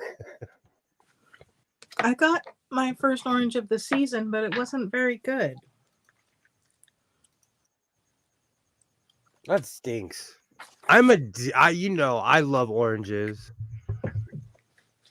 I got a mole that I will have for sale real soon. You know what animals makes? I knew someone that had lizards. I was so surprised how expensive they were. Ferrets, ferrets because they're illegal here. There's a weird market and they're expensive Ferrets are illegal? in California. I had no idea. It is illegal to have a you can no longer do the Big Lebowski. The opening of the Big Lebowski in the state of California. And it's been like that for 20 something years. How come? Everything's illegal here. It's probably, we live in the land of lawyers. Someone found a loophole somewhere and made them illegal. We have exotic pet rules here. Like, you can't just own a tiger. You can't, in California, perfect example. When I lived in Oregon, I met a woman who was walking down the street that had a llama. You can't do that here. You can't just own a llama in a residential area. I think you have to have an acre for the first four-hooved animal, and then another quarter acre for everyone after that or something. That's California rules. Mm-hmm. Yeah, that's what I'm talking about. Yeah, and usually if you have a property that big, you're not living in the city. You're living outside the city. Kilroy has never had an orange before. I'm shocked. You guys think I'm the alien? That's so, not even as a kid? Obsessed. I'm obsessed. People would, man, I'm obsessed with oranges. So where's the mole from your lip? Oh God, your mole, your cheek, or your ass. As soon as I catch him tearing up my yard. You know what's really funny? The property I work on, it has this weird ecosystem. We have gophers and gopher snakes, and they weirdly even each other out as far as population. It's the strangest thing.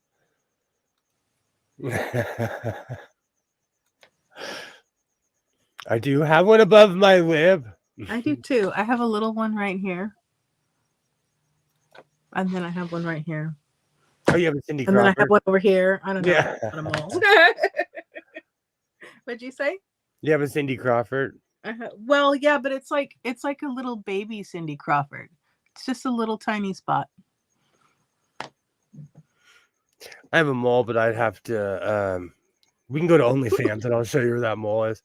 I can get more pelts from the people I know. They have government papers for it. That's another thing. You can't just skin anything where we live. Well, in the state of California, you can't just we have laws here. Same spot. Twins. Those and I match.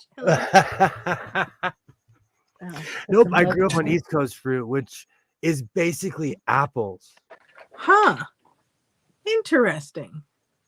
My mom said that when she was a kid, her favorite part of her Christmas stocking was an orange because, she was in Canada in the hinterlands. So I guess fresh fruit wasn't really all that common. And so she loved the little orange she'd get in her stocking every year. She puts one in my stocking, usually like a tangerine. Aw. Yeah. And for the record, they eat oranges around the world. Doctor Who taught me what a sansuma is. Thank you very much. That is such a good episode. That's David Tennant's first episode. The Christmas special where he regenerates and he's in pajamas. It just needs a cup of tea. So you never seen one in the store and decided to eat one. You know what's so funny? There's all kinds of stuff that's not grown around here that I eat. I'm like, I've never heard of that. I want to grab it. I've never heard of that. I'll eat it. Like eggplant, actual eggplant. Anyone under 40, I'm talking about actual eggplant. I never had one, so I tasted it. And now I know I don't like them.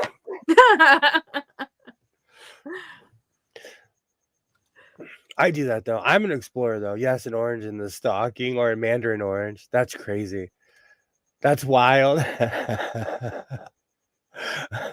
When I do my mom's stocking, I go to the store and I get her all these like exotic fruits and stuff. And last year I got her a dragon fruit. Oh my word, this dragon fruit was like $10. I said, I hope you really like this. And my mom's like, I don't know. I've never tried it. I never could bring myself to spend $10 on a dragon fruit.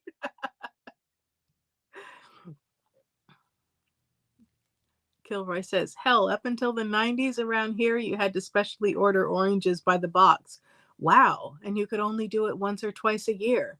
No such thing as going into a shop and buying oranges anytime.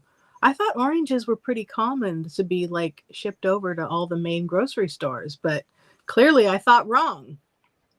So I found my phone and my cutter. It's been under the table the whole time. Break. I'm taking a break. I did say they might be under the table. I have to go get my son real quick because he's valiantly looking for my phone. Ah, all right. I'll try to hold down the chat. Oh no, I had things for show and tell, but I haven't opened the boxes yet. Let's see. No, I'll have to save it to later. Oh, but I did get some Crayola Model Magic. Because I have the game Cranium and my cranium clay has dried out. And so I was reading about what would be a good replacement, and people suggested Crayola Model Magic, and the only kind I could find that was like that worked out as far as quantity and price and stuff is Model Magic with Shimmer. I can't remember the last time I bought Crayola for myself. I'm addicted to grapes too, Kilroy. Pears. Ooh, Are you a pear fan? I love pears. I grew up in a house with a pear tree and an apricot tree, so I'm not a fan of either. I have a recipe for from Martha Stewart from back in the day, and it's a pear upside down pear gingerbread. It is so good. You cook the pears in butter and sugar, and you can add vanilla. I usually add rum and lay them out in the bottom of the pan, and then pour the gingerbread over top and bake it. And then when you take it out of the pan, you flip it over and you've got like a pretty arrangement of pears. It's amazing. Do you like eggplant parmesan? I'm not really a big eggplant fan. I can eat it, but it's not like a go-to for me.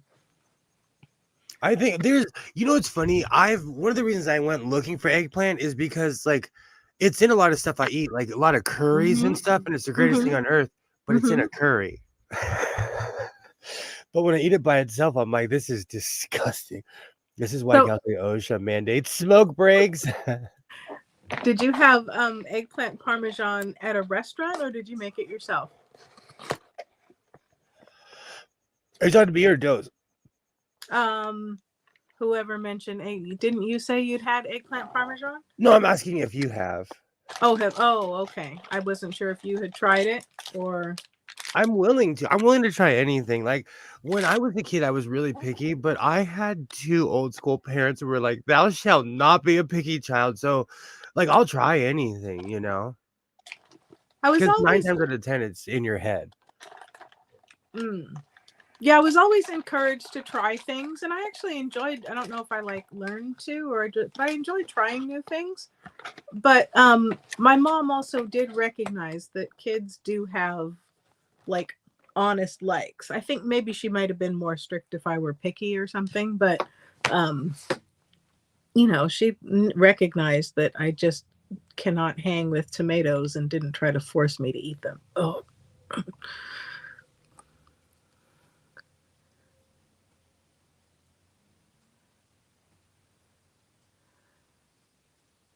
Very old apple trees. Oh, what kind of apple trees do you have, Alibaba?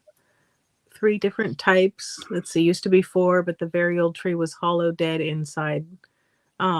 Did you have like a bowl or something hand carved from the root bowl? It was on the 1854 map too. Oh, that's amazing.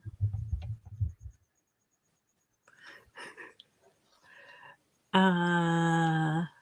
you think it like can I get half of my house tenanted? I want to still live in my house. I don't want to have to like live. I can't smoke at the Sheridan when I have to live at the Sheridan for a week. Well, maybe you could have it done while you go on a vacation. I am definitely. I'm gonna need one this summer. Like, we're taking a trip, whether my kid likes it or not. I was thinking about getting one of those like mini RVs, like the Fords or the Chevys that are basically like a Chevy truck that with the RV built into it. Oh, I saw a video. Leto's Law I was watching, and he was talking about how RVs, they have like different warranties, and if something breaks, you have to go to the facility in Ohio or wherever it is, and all of that. And he said that what he recommends is that people, if you want to do something, you rent one. You can rent one, you can try it out, you can see if you like it. Maybe you like that kind, maybe you don't, maybe you find you hate RVs, maybe you love it, but you rent it, and then you can learn all about it before you invest. Right before I met you, I sold the one that I had just because it was my father's. I couldn't bring myself to go in that thing because it was his baby. Oh. And we actually gave it to a family member. Yeah. But like I am very much into the trailer life. It's a lot of work. You really have to know what you're doing. That's why I want to get one piece. Because the truck is made for towing a trailer. It has every hookup, every electronic, everything, but it's a chore. I will go from the truck's 25 foot long. You add another 35 feet, you're a big rig. Good gracious. I don't miss that. That's one thing I don't miss that. That's why I want to get the little Ford one. And I'm just thinking of like with the gas mileage you get, and then hauling an RV on top of that, Yeah. a trailer. Oh yeah. We took that thing all up and down California, Utah, Oregon, all over Arizona. Was this before gas was $25 a gallon? Yeah, because I knew the original owner. Let's be real. Dose, we have a ton of fruitless mulberry trees here. I have 4 growing in my backyard. Can't remember the other lost tree. It was a huge cab apple tree. Ooh. Just go to Vegas for a week, then you'll smoke like a chimney. And Vegas has changed too. We have lots of old mulberries. Is a fruitless mulberry the same as a mulberry? I don't know. Botany is not something I have a lot of knowledge for. Don't ever buy an RV. They're a worse idea than buying a plane. I know someone who legitimately bought a Cessna, and she is just like you and I, and she lives in Oregon, and she legitimately bought a Cessna. They're not the it's not what you think. Having your own plane is not what you think. Well, there's a difference between a multi-million-dollar private jet and a Cessna. I'll tell you, I wouldn't get in it. It sounds like a lawnmower.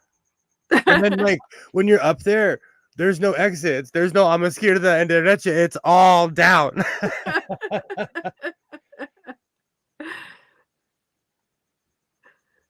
Little Alibaba says F450 or 650. I'll take it. I'll take it. If it's all on the same chassis, I'll take it. I'm not into driving 60, 65 feet anymore. I'm over it. Fun fact, in most states, you can drive a semi with a standard driver's license as long as you don't do any kind of commerce with it. I did not know that. Do you know when I went to Texas? Do you know in California, the big rigs are not allowed to be in the fast lane in any way, shape, or form?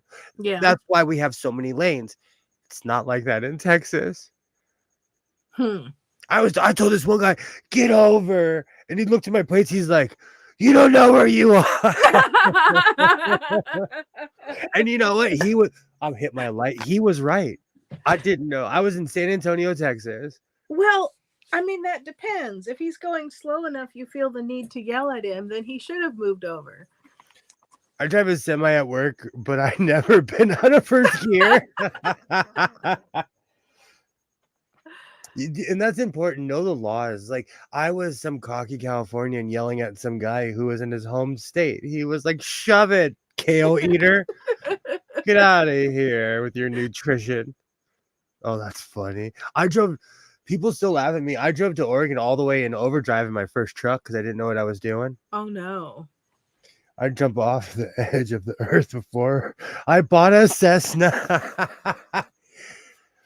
I was at, It's gangster. Like she in our circle of friends, we like talk about her all the time. Like, hey, she really bought a Cessna, and she didn't. She flies it all the time. I wouldn't go in it. I was at a Renaissance fair and I got to tour some people's little Airstream trailer. It was small, but it had like a bedroom in the back and a bathroom and little kitchen and stuff. It was nice.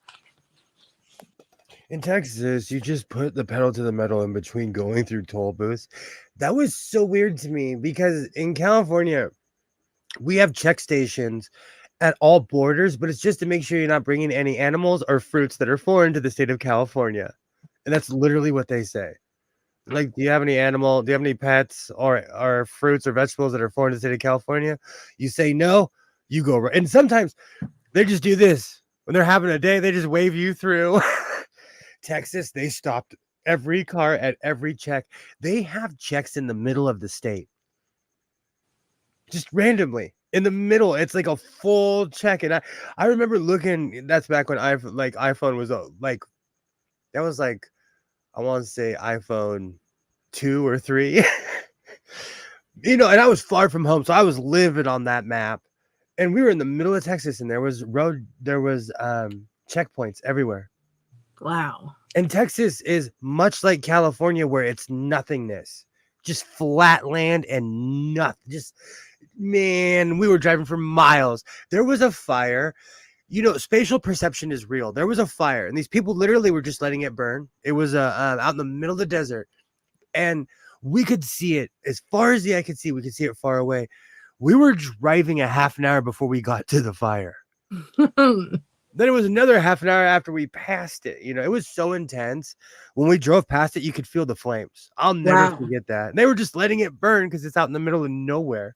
Oh, wow. Texas is if you're not from there, no matter where you go, it's a different planet, My uncle was visiting and he wanted to go to Death Valley. And, Death Valley, far away, not really much to see. And so we're kind of headed that way, and I'm like, are you sure you want to do this? We're driving along, and I said, Death Valley looks just like this. I said, if you're wanting to go just so you can say you've done it, then that's fine, we'll keep going. But if you're wanting something really nice to look at, Joshua Tree is a whole lot closer. But there's Mount Whitney. Like, okay, Death Valley is one of the most boring places on earth. My family loved going there. When they first got their trailer, we went there. That was the first place we went with the trailer. Mount Whitney, there's Calico, the Gorge. I'm such a California. I'm like Heel Hausner. I'll take you on a tour. I'll take you on a tour of California. You're such an Apple addict. You measure the year by iPhone version. I do. I'm crazy. I do. Large burns like that are great for the soil. It was a massive burn. And again, it was out in the middle of nowhere in Texas. I drove to Brownsville from California and back. You should have gone the next year to see the wildflowers bloom.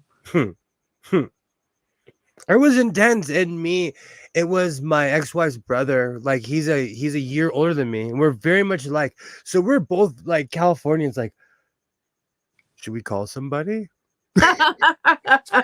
There's this, it was intense. When we drove by, we both were like, whoa.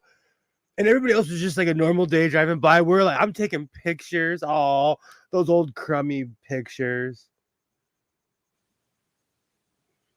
They had Christmas tree burnings in Saskatchewan. Saskatchewan near Moose Jaw. They would pile them up so many that the light could be seen almost 200 kilometers away. That's crazy. It's in my town. You will get thrown under the jail if they catch you trying to set a tree on fire. There were kids that were going around, because at the end of the year, the trash service does a free pickup. Yeah. There were kids going around setting them on fire. Oh my goodness. And the cops were like, "Don't let us catch you, because we're gonna put you in real jail." Oof. European tourists get in trouble in Death Valley all the time. They think they're just going on a hike, then they simmer. It's real. It's one of the hottest places on earth. That's why it's called Death Valley. The gorge, it's weird. There's this giant gorge, and I'll never forget, like as a kid, I looked over the edge. You could see trucks from every era down there. Oh goodness. Cars. Like, and they tell you, don't go over the edge because no one's going to come and rescue you. Oof. And no one's, the funny thing is, I may or may not have gone back recently because I wanted my son to have culture. And they're still there. All those cars are the same ones that I saw from the 1950 trucks from when I was a child. Pretty flat where I live, except for the sand dunes by Lake Michigan. Oh. That's why I try to tell people about America. We live in pockets of society with each other. Because America is actually quite beautiful. And that's why people are shocked when they find out that there's deserts in Oregon. The topography of California is insane. Yeah. California, we have so many different climates and what's the term I'm looking for? But like different regions with different kinds of plants and weather and topography. And Oregon was like that too, though. Oregon, like when you start heading to Eastern Oregon, in a really weird way, it reminded me of California and Vancouver, Canada. A lot of it looks like California, and I know that because they filmed Stargate there. And I've been there a ton, but if you look, it looks like California or Washington. Where does Bigfoot hide if there's no trees? Would you go on a tour? I'll tell you, I've never gone on a tour. I went on a vampire tour in San Francisco, but that was just because I wanted to see all the beautiful Victorian architecture. Yeah. It was and everybody was all wearing black. It was a cool group of people. We drank coffee, I would never go on a Bigfoot hunt. Sounds scary out in the middle of the woods. You're more likely to find a bear, which would not be a good time. When my mom had cancer, I would hang out with her, and we became addicted to watching Housewives, of course, but I got her into watching the noodling shows where people put their hand, it's literally Oklahoma hand fishing. They put their hand in the hole and the catfish because they're so dumb. They bite on your hand and they just take the catfish out of the water. Yeah, and you hope that you don't get your skin ripped off. I'm sure he's in Canada because Americans would have eaten him already. For real. Or put him in a cage. It would be like King Kong. It would be total King Kong story. Because we're not nice.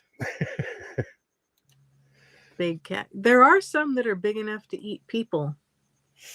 So ever since my this was a while ago too.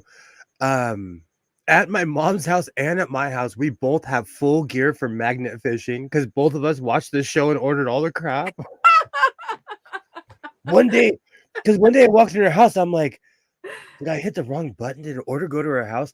No, man, she's watching the same show. She wanted this, she's like, we're going magnet fishing. So this summer, my mother and I are gonna go magnet fishing. What else? Oh, there's all kinds of stuff we watched. I had a dancing friend, and I went to her. This was back when I used to go on Facebook, and I went to her. We befriend her on we'd arranged. And I went to go friend her on Facebook, and I'm looking around, and I'm like, wait a minute, did I not leave my page? And it turns out that she went to the same high school I did, like a few years later, after a few years after me. So she knew a lot of I'm like, how does she know the teachers and staff at my high school? It's weird when you meet someone and they like you befriend them on Facebook and they have almost the same circle as you, or like they know Yeah, a lot of the same people. weird overlap. Gilroy says, no magnet fishing. You don't need more crab. I lately, because the weather's getting better, I dusted off my metal detector, and I've really been getting my ropes. I have new ropes and all kinds of stuff. It's gonna be some adventures this summer. I refuse to sit around this year.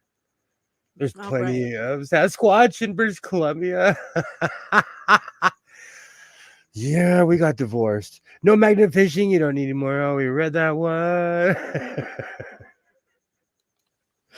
Imagine he finds a place where some factory dumped over 400 sewing machines. I've been working out. I'm ready. I'm ready. And I have a hoist. I have all kinds of stuff. That sounds like fun. You might find a metal detector, metal fishing. How meta. That would the metal detector is fun, but because of like when my son was younger, like I took him to the beach, we found so much change. Hide your change.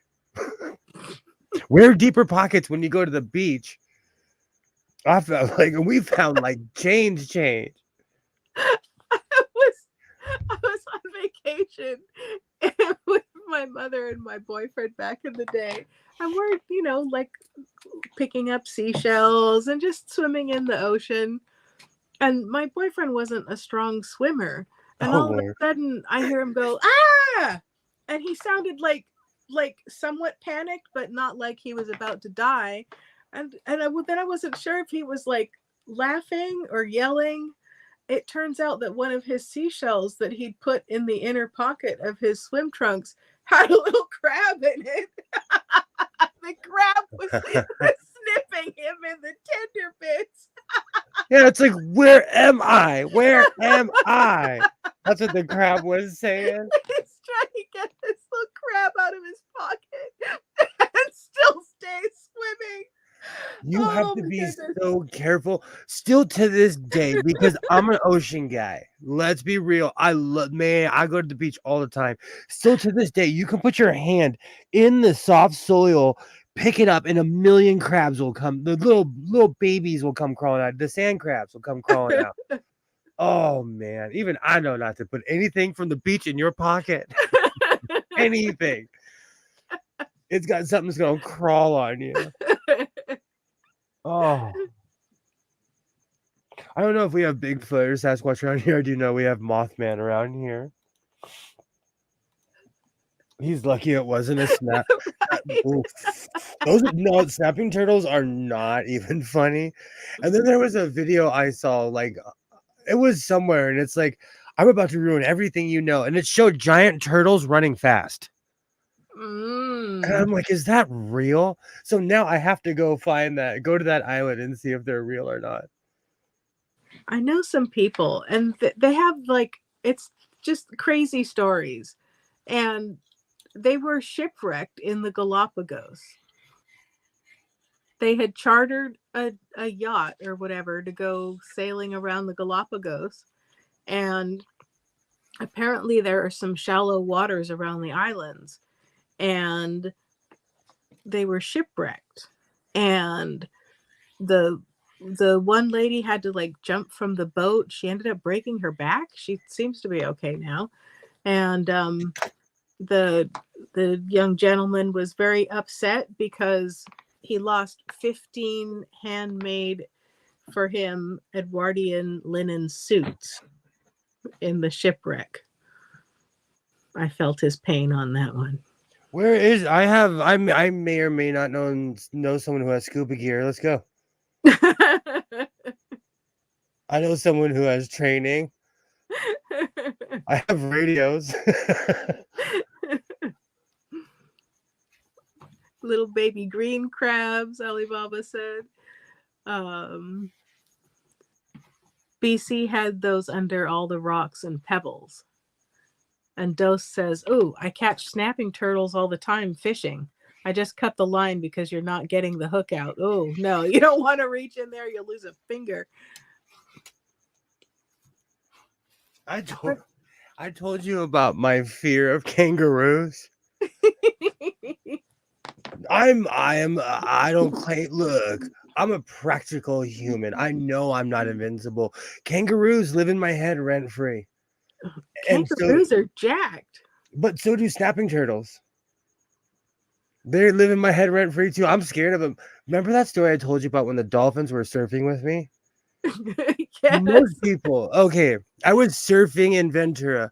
Most people, the dolphins came up on both sides. Most people would have been like, "Oh, this is glorious." They came up next to me. I'm like, "This is the most terrifying thing I've ever felt in my life." Dolphins work out every time they move. They are one big muscle. And they're just big bullies, laugh at you with teeth. They're like, a real dolphin was next to me, a real one. That was man. I've seen the video where the dolphins are there with the surfers and the dolphin jumps out and totally knocks the guy off his surfboard on purpose. That dolphin was being a wiener because most dolphins, they want to hang out with you. Dolphin's like, this is a great trick. Watch this, guys. He was being a bully. He's like, see, I'm telling you, I was terrified when that dolphin came up on me. I was terrified.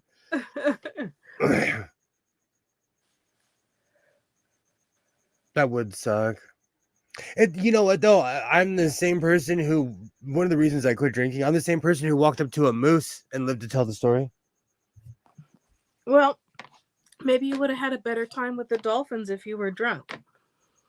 You can't, surfing and drinking do not mix. Well, neither does moose watching and drinking. I was a rookie. In no way would I have done that now. I've been to Florida a couple of times. It's the Gators for me. Thank you. That's another thing. There's a family member and she is my doppelganger. And I found her on Facebook and I just sent her a friend request and I got this message of, "Are you real?" We look alike, but we're in the same bloodline, so it happens. She is me with long hair. It's weird. But she had this picture. She's like, she lives in Florida or something.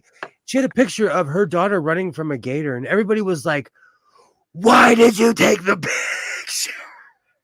She got hosed, and she was like, "My kid lived." They're different in Florida. They are just different in Florida. Oh, scary. And it was a big one too. Oh, And she looks like me with hair. It's every time I see a picture of her, I'm like, "Oh, that's weird." But we're in the same bloodline, so it's not like, it's bound to happen. A moose snuck up on me. The moose felt my stupidity. I was like 19, 20, 21, 22. The moose was like, "I'll let this guy live." I'm telling you, I'd never seen anything that big outside of a zoo. Long Beach, Washington. Shout out to Long Beach, Washington. So what You only see them if you want to see them. the moose snuck up on you. What did it do? Did you just kind of look over and the moose is like, "Hey, what's up?" I'm like, "What?" To be fair, all mammoth animals when they run up on you, that's basically what they're saying. They're like, "Hey," they start sniffing you. Like, have you ever have you ever been next to an elephant? No. Go out, I can see I them. would I'd like to meet an elephant. They're amazing, but standing next to one, you realize how massive they are. Mm. I can see the moose tiptoeing up to you. Man, that's what I'm saying. How could it be a quiet moose? The thing's the size. It. I don't think people understand. Okay, I'm 5'9". I wear William Shatner shoes to make myself taller. I walked up to the moose and I was underneath the moose. Its belly was like at my eye level. That like, they're massive. They're Cadillacs with legs. The moose started to pee upstream. I thought it was some jerk and it was a moose. Yeah, you're not fighting a moose. You Oh, should that's have given great. it a piece of your mind. I'm kidding. Don't do that to a You moose. know what? No, there's a video of a woman who saved her pets from a bear that was on her ledge, and she yelled at it, and then she ran up and pushed it off the ledge. Sometimes people they get that rush of adrenaline. Like there's a reason our species survived, you know? Well, yeah, there was also the lady that tried to rescue her dog from a alligator, crocodile, I don't know, and she didn't live to tell the tale. Pick and choose. See, it goes back to kangaroos. Just stay away from them. Do you know what ruined me for kangaroos was Twitter? When they started showing the real videos. And I'm like, why does that kangaroo look like he's been in prison for 15 years? I've seen Kangaroo Jack. I was lied to.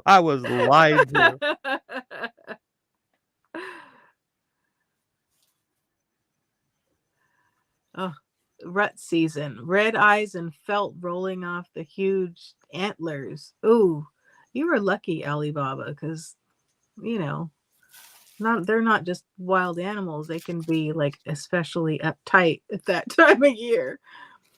Big moose close to me here has 1 foot round hoof. Wow.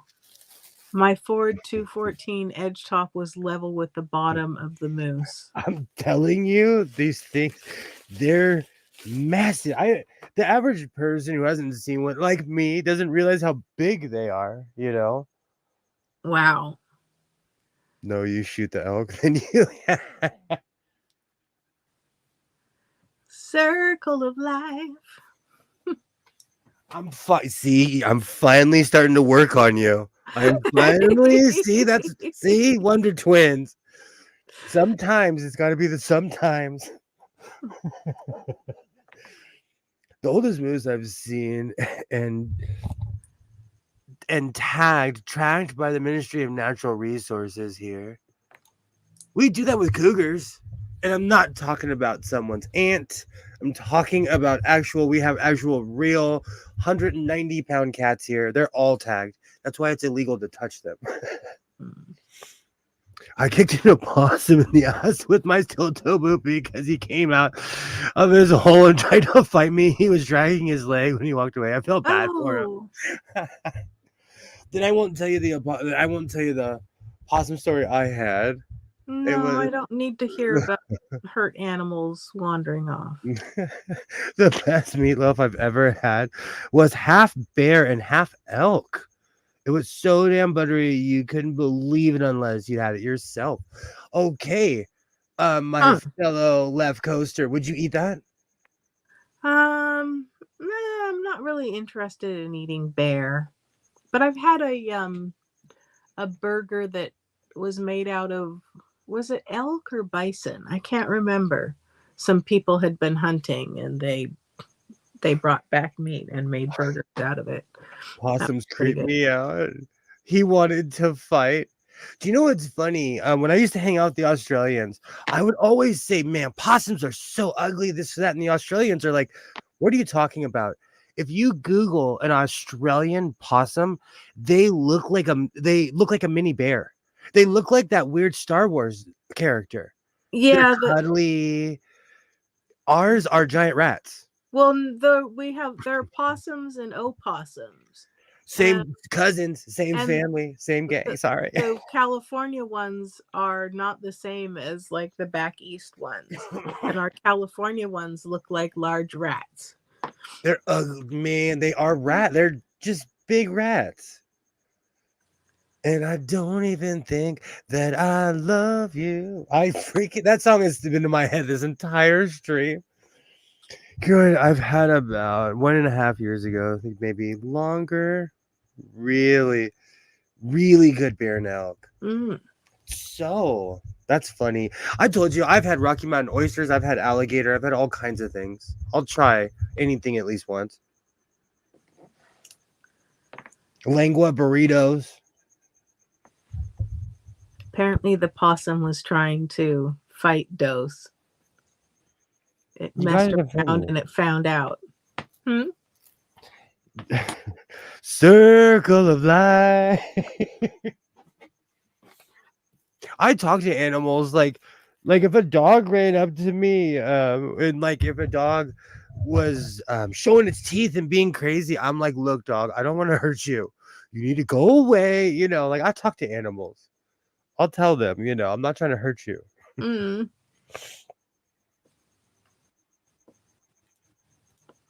Addicted. Fried calamari. Addicted. Would you eat fried calamari? I've heard that it has a really rubbery texture, and I'm It not does. fond of seafood. I wish. Oh, almost timed out Kilroy. Sorry, Kilroy. I wish I liked fish. I'd have a lot more eating options, but Oh, I just remembered. I went to the store and my son wasn't there to stop me. Excuse me. I'm gonna go get my 2 liter of cactus cooler. uh-oh. So, well, I have some other show and tell for you. I accidentally backed a Kickstarter and didn't realize I had backed it, or I forgot, or I don't know what happened. But I ended up with some very nice but very expensive rolling rulers. This one is the Imperial. So you put it on the thing and then you roll it, what is it, this way? And the numbers go by. And this one is it 5 inches? I think it's 5 inches, and it has like a little snick when it gets back to center. And then this one is metric. And this one is, you can see, and I just checked it on my Ulfa. It's really accurate. Either that or the Ulfa is accurate. And this one is 7 centimeters, I think. That was a 6, or is it 6 centimeters? Yes, so it's 7 centimeters. And it's got I don't know if you can see, there's just a little tiny bit. Hey, not my face. Not my face, the ruler. Not my hand. Ah, dang autofocus.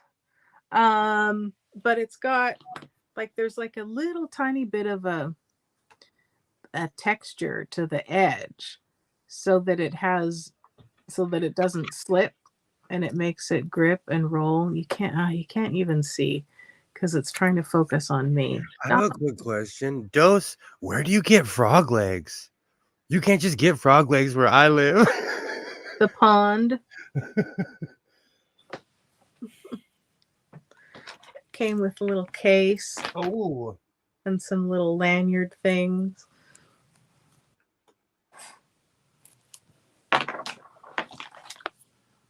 Carabiner. No frog legs, though.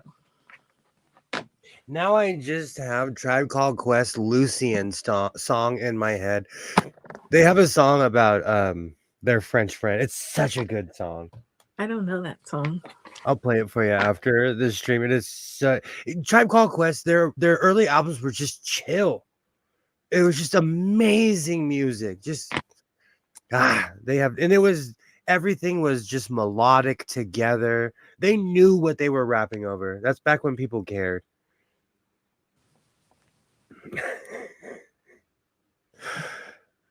You can get frog legs here, snails too. Neat ruler. Didn't know they made rulers like that. They do, and there are more of them nowadays. Like I have one that's on a handle by Stitch Buzz that's for like going around seams and things when you're sewing. So I overpaid, but the build quality is wonderful. I can't vouch for other inferior companies, but yeah, they make other, and they have like a satisfying snick to them. Oh, here, microphone's over here, I think. So Those between De La Soul and Tribe, that I still, and the Jungle Brothers, I still have a bunch of their original stuff on vinyl. It's actually the pride of my collection because I purchased it as a kid, not realizing how important it would be 30 years later. You know, people think I'm kidding. I have Bobby Brown's whole career on vinyl. Like, I'm not kidding you. I have the Jets, Menudo. What else? Every hairband you could possibly think of. Oh damn it! Now I have here I go again. I'm just cemented in my head. You can go out to your truck and start doing cartwheels on the hood. I could probably recite the whole De La Soul is Dead album. Oh, I miss those days. Okay, that leads me to a question. Is there a song that you absolutely do not like? That I do not like. Like something you hear that everyone likes, but you're like, I'm not into this. Uh-huh. I mean, are we trying to start fights or like what? No, I was sitting down when I was writing down my notes. I listened to all types of music. There are certain songs. When I was a kid, my father was obsessed with Johnny Cash and Willie Nelson, and somebody else had a band, and they had this song called Desperados. My dad would listen to that song over and over. Like desperados waiting for a train. I'm going to tell you, I don't like the song. I don't like the song. To this day, I try to listen to it on YouTube. I'm like, it's been 40 something years. I still hate this song. Is there a song that you don't like? And I like all those artists. That one song, because it was played over and my dad listened to it for 15 years over and over. I have never liked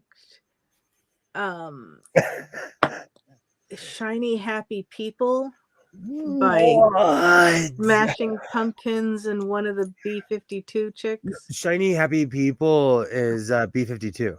Shiny Happy People. No, that's REM. No, that's REM. Wait, REM or okay, but yeah, I don't like that song. Okay.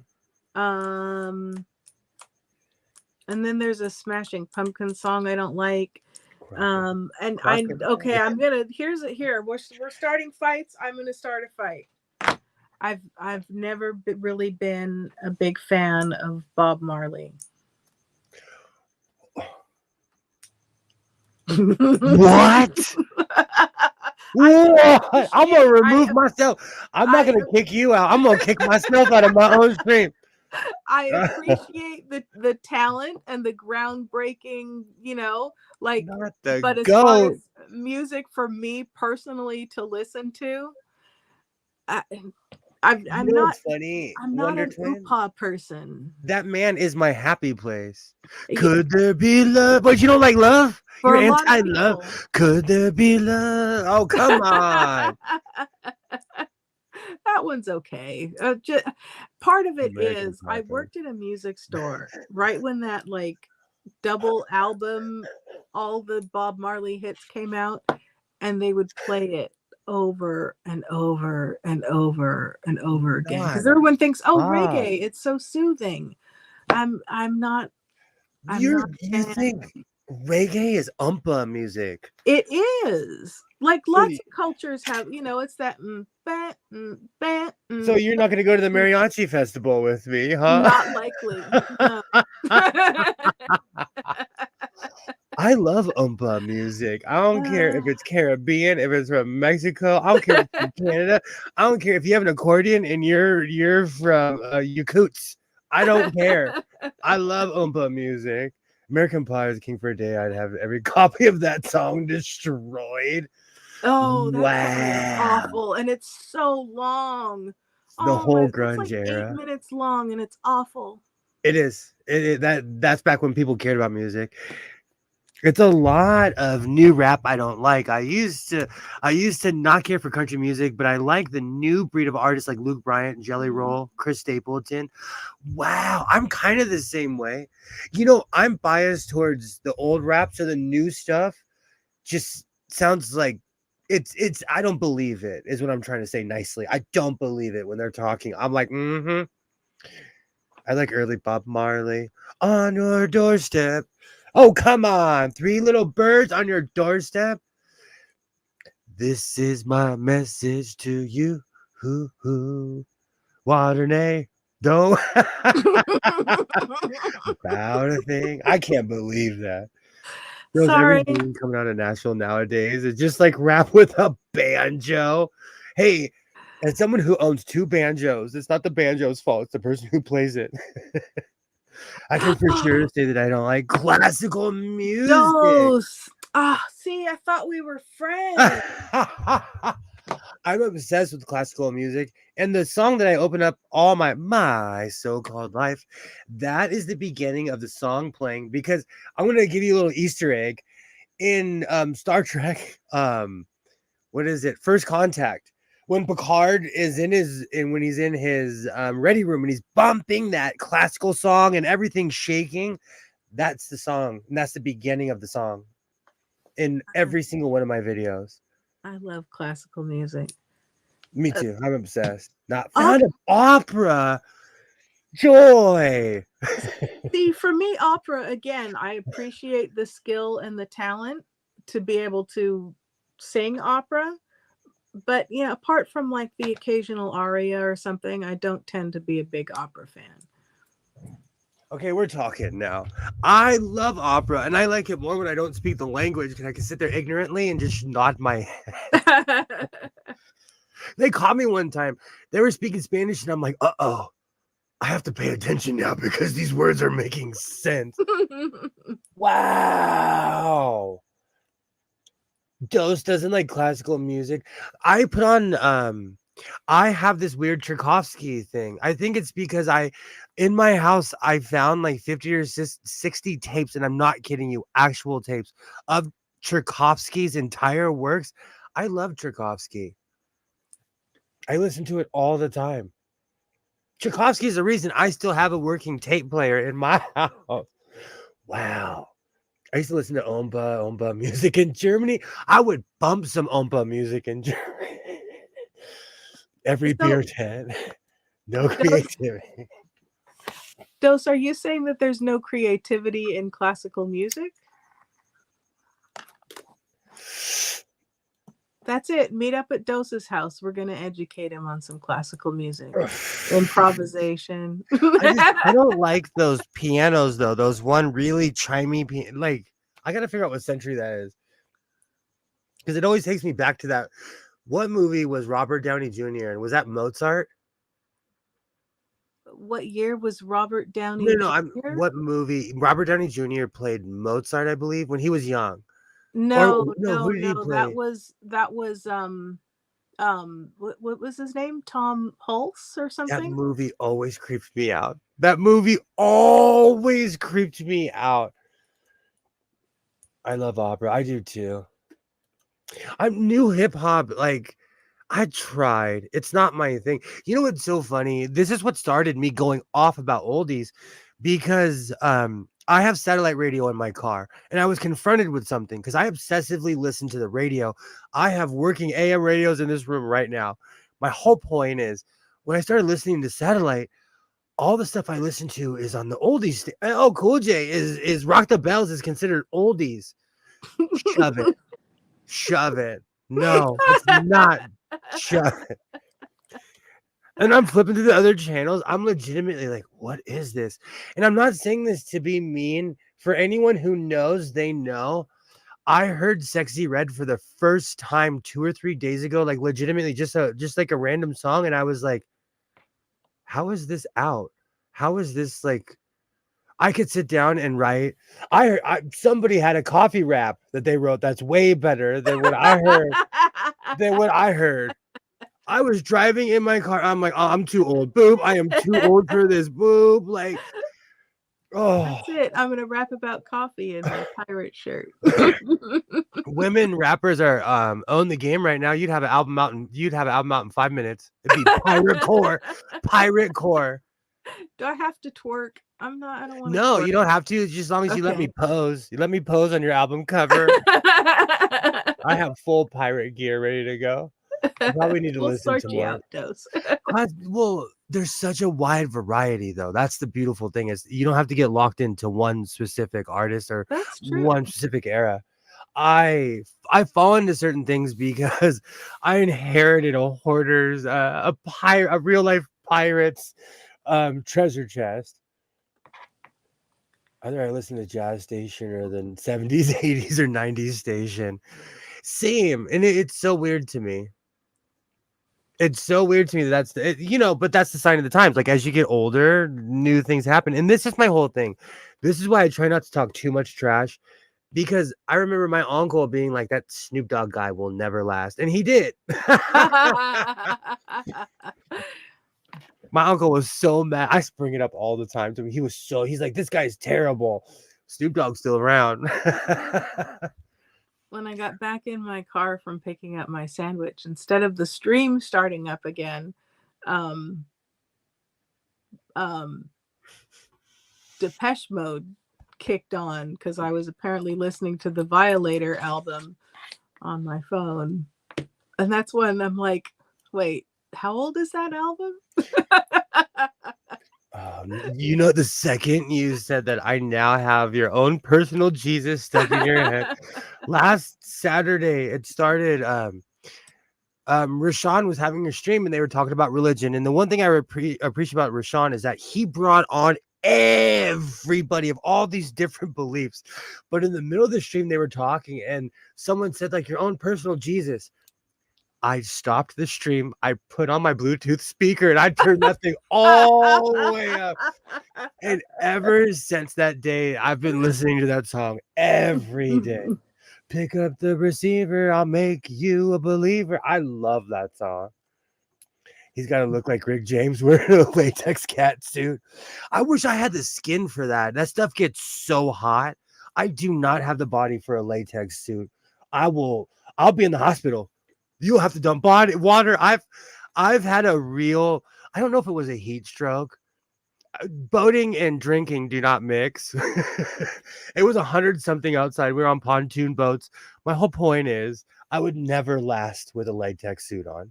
Do you think you could wear a full latex cat suit? That doesn't sound pleasant. I can't find new music where I am.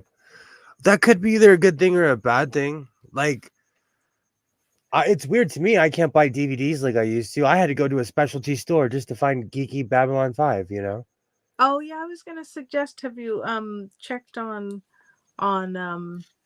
eBay or on the used ones on Amazon from the different sellers? I need to do a little bit more because part of me just wants to hit that button and buy the whole series. But I'm trying to stop myself from, like, just because you can do anything you want doesn't necessarily mean that you should. But you might find like a good used copy. I need to dive into that. I don't think I've ever really bought anything used off of Amazon before. I love Steely Dan. I drove from here to Tacoma, Washington, and I had a Steely Dan. I had a few Steely Dan CDs, and it will forever remind me of the Pacific Northwest. I don't know a lot of Steely Dan, but I like what I've heard. I need to get like a full album and and really immerse myself in this Steely Dan. Kilroy, there is a right way and a wrong way to lose weight. As somebody like, man, I'm over self-punishing. Of all the crazy stuff I purchased, I'm obsessed with wearing something underneath my vest. So I was constantly buying all these sweatshirts. I bought one of those. I thought it was a wetsuit top. I guess you could treat it as such, but it's one of those workout sweatshirts that you sweat in. Oh, it was but water weight is not. I And mean, it was unused. That's why because something like that I would never buy because I have a really hardcore sense of smell.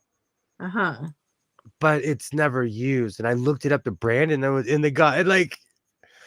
So needless to say, I have a brand new literal sweatshirt in my closet, never used. Sauna shirt. Yes. James Brown would have rivers off his brow mid-set. That thing's no joke. That thing is no joke. I'm not obsessed with having a six-pack anymore, so I wouldn't rock a sauna shirt if you paid me. Would you wear one of those self-torturing devices? I think that's mean. Like, unless you were paying me to be the mascot of the 49ers, I'm not wearing something like that. No.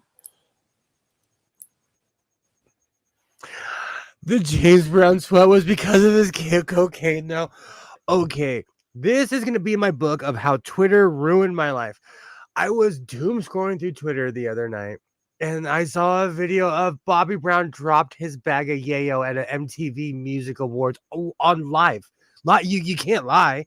And we all know what Bobby did to himself because the man could barely breathe, as someone who could barely breathe. But it was crazy. And I'm like, man, they were just different. And then it was the early 90s too. And it was like a big bag. It was like goodness. Yeah. It tripped me out when I saw that. And he just kept dancing. And he picked it up and he did his step. Oh.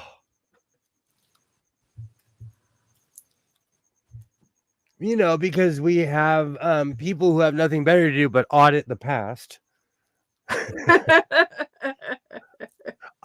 I do appreciate these people, but like sometimes I'm like, because I have this weird thing about time management. Okay, I have this hardcore thing about time management, and I'm like, you could have done so many other things than dig up that video. Like, how long did it take you to find that video?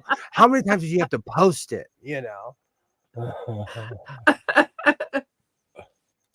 It was those damn hammer pants. Those were so. You know what? I miss that entire era. I miss that entire. I'm biased. Man, my hairline was down to here back then. My flat top was so flat you could have landed a 747 on it. Oh, I miss those days. Parachute pants, they did have loose pockets. I'm still on the hunt. I haven't found the material yet, but I'm gonna make America hammer pants. And I haven't decided if I'm gonna make the ones like we're in Napoleon Dynamite. But I'm gonna make America hammer pants. America ones, like stars and stripes? One side stars and the other side stripes. Oh goodness. You know what's funny? It's no secret of what era I'm constantly stuck in. I've made 4 or 5 videos about hammer pants. That's why I haven't made any in the past 2 years, because I felt like I'd pushed it, But every time I got bored, I made a pair of hammer pants. Do you ever order something and then kind of forget you ordered it and then just have delight when it arrives? Today. Oh, and this. And heathen. Ooh.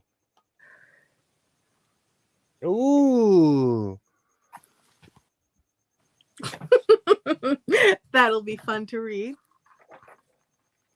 I used to wear the breakaway tracksuit. Oh my goodness. Do you know what's funny? Water Nay thought laughed, but I rocked the LL Cool J left pant leg up. Didn't even know why he did it. I rocked that for like 5 or 6 years. On my jeans, on everything, one leg up. I rocked that forever. And if I'm ever having a bad day, I might start rocking that again. Oh dear. Don't call them hammer pants. Call them Uncle Sammer pants. Sold. Sold. Were you an exotic dancer? You never know. He might have had a past life. Because I carry loose amounts of cash around me. If I have my wad of ones on me, people look at me and I'm like, oh, the old ladies were bad tippers last night. Do you know in the 10, 15 years I've been telling that joke, only 2 people have got that joke? Maybe other people were just more discreet.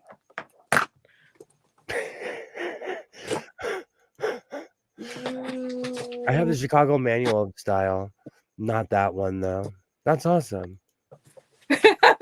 I know when I order stuff because I'm usually hiding stuff from my wife. That's so real. Oh, you know what, Dose? You reminded me of my sneaky ass father. Oh, he was like that. Someone would show up in my house and I would be like, what is this? And he was literally trying to hide it from my mother. Does anyone read Lee Bardugo? They can hear you walking from around the corner. I have. Okay, cover your ears.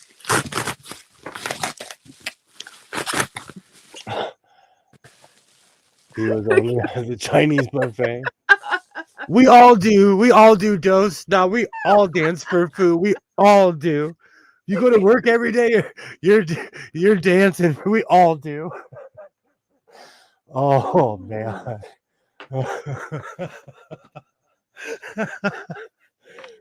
Oh.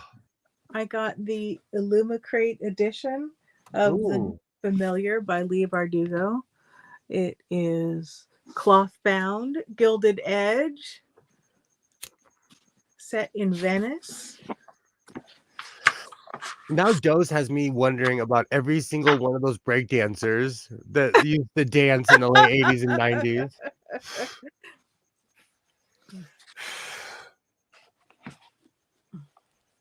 Oh my, the crickets are working overtime.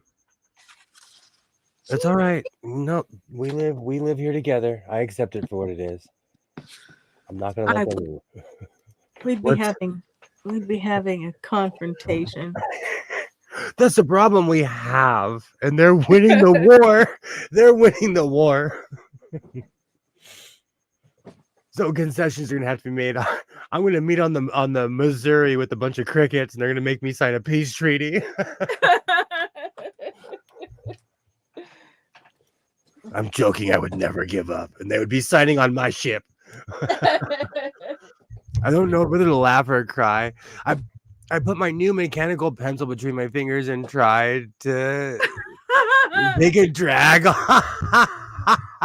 I wanted to ask you. I heard when I was coming in, you weren't allowed to have a mechanical pencil at school. Did your school have like some agreement with Dixon Ticonderoga?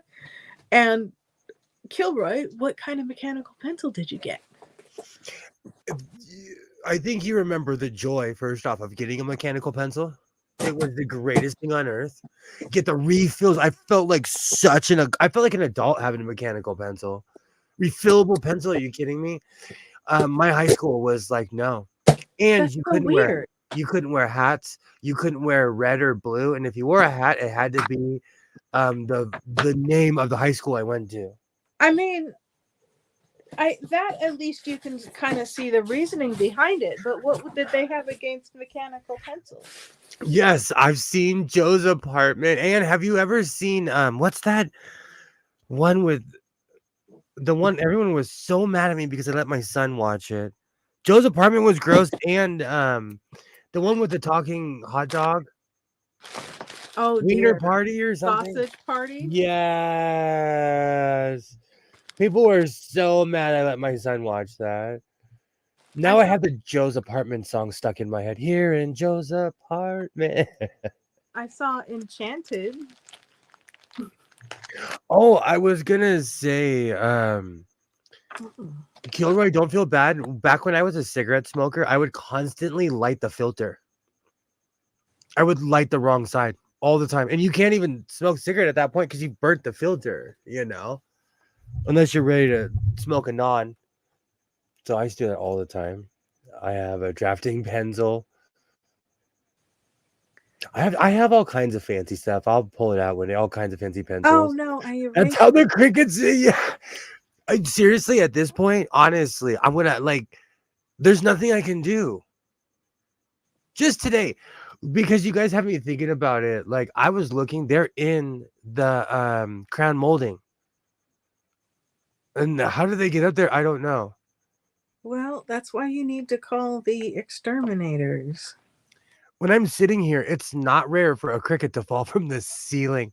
I'm telling you, a cricket fell, and I felt like General Grievous. The cricket was like Obi-Wan Kenobi was like, hello. But unlike the movie, I said goodbye. Oh, good. Now I have Joe's apartment stuck in my head, Dose. I'm showing my age now. The 4 big rules at the schools I went to were no hats, no wallets, no t-shirts, no shorts. They really didn't because of the era, they didn't want us to have anything that was affiliated. And hats, the funny thing is nothing's changed because in LA, every single hat means something different than what you think it is. No wallets? Where were you supposed to keep your things? My school actually had a weird rule like that too. What do You'd have a bunch of loose money and change in your pocket. and papers and Yeah. what the? That's weird. Just a What book do a week in they have Vegas. against a wallet? I agree, Kilroy. Somewhere. 10th the house.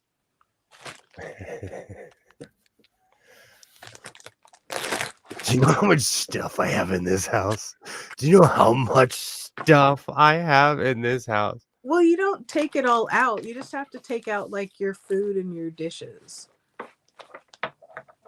What if I don't want my computer to be and I'm not saying the one I'm talking to you on. What if I may or may not have another rando computer? Well, you can always pack it up. What if I had 10 of them? Why are you trying to pack up your computers from the tenting? When I set off my fog machine in here, it took me months to clean up the goo because the fog machine stuff has this weird film on it. Because it's made out of like cornstarch and something else, so it has this weird aftertaste to it. Almost. Well, maybe you should inquire, and perhaps it's not an issue when they tent your house. Or so you take out a couple. So you take out, you like get a little hand trailer, and you just have to put it with fill it with some stuff and take it over to your mom's, and then you have the house tented. And you go on a lovely vacation somewhere, and when you come back, you will be cricket free. I would lose it the first time I heard a chirp. Well, then Okay, so maybe you don't even have to have it tested. Maybe you just have the exterminators come out and they deal with like one room at a time, and that sends them away or disperses them from the property. I don't know. But why don't you have a consultation with the professionals? They have been in my neighborhood. I told you we have new neighbors, so they're like, "Oh, we have to do something about this," and all the old neighbors are like, "We've tried."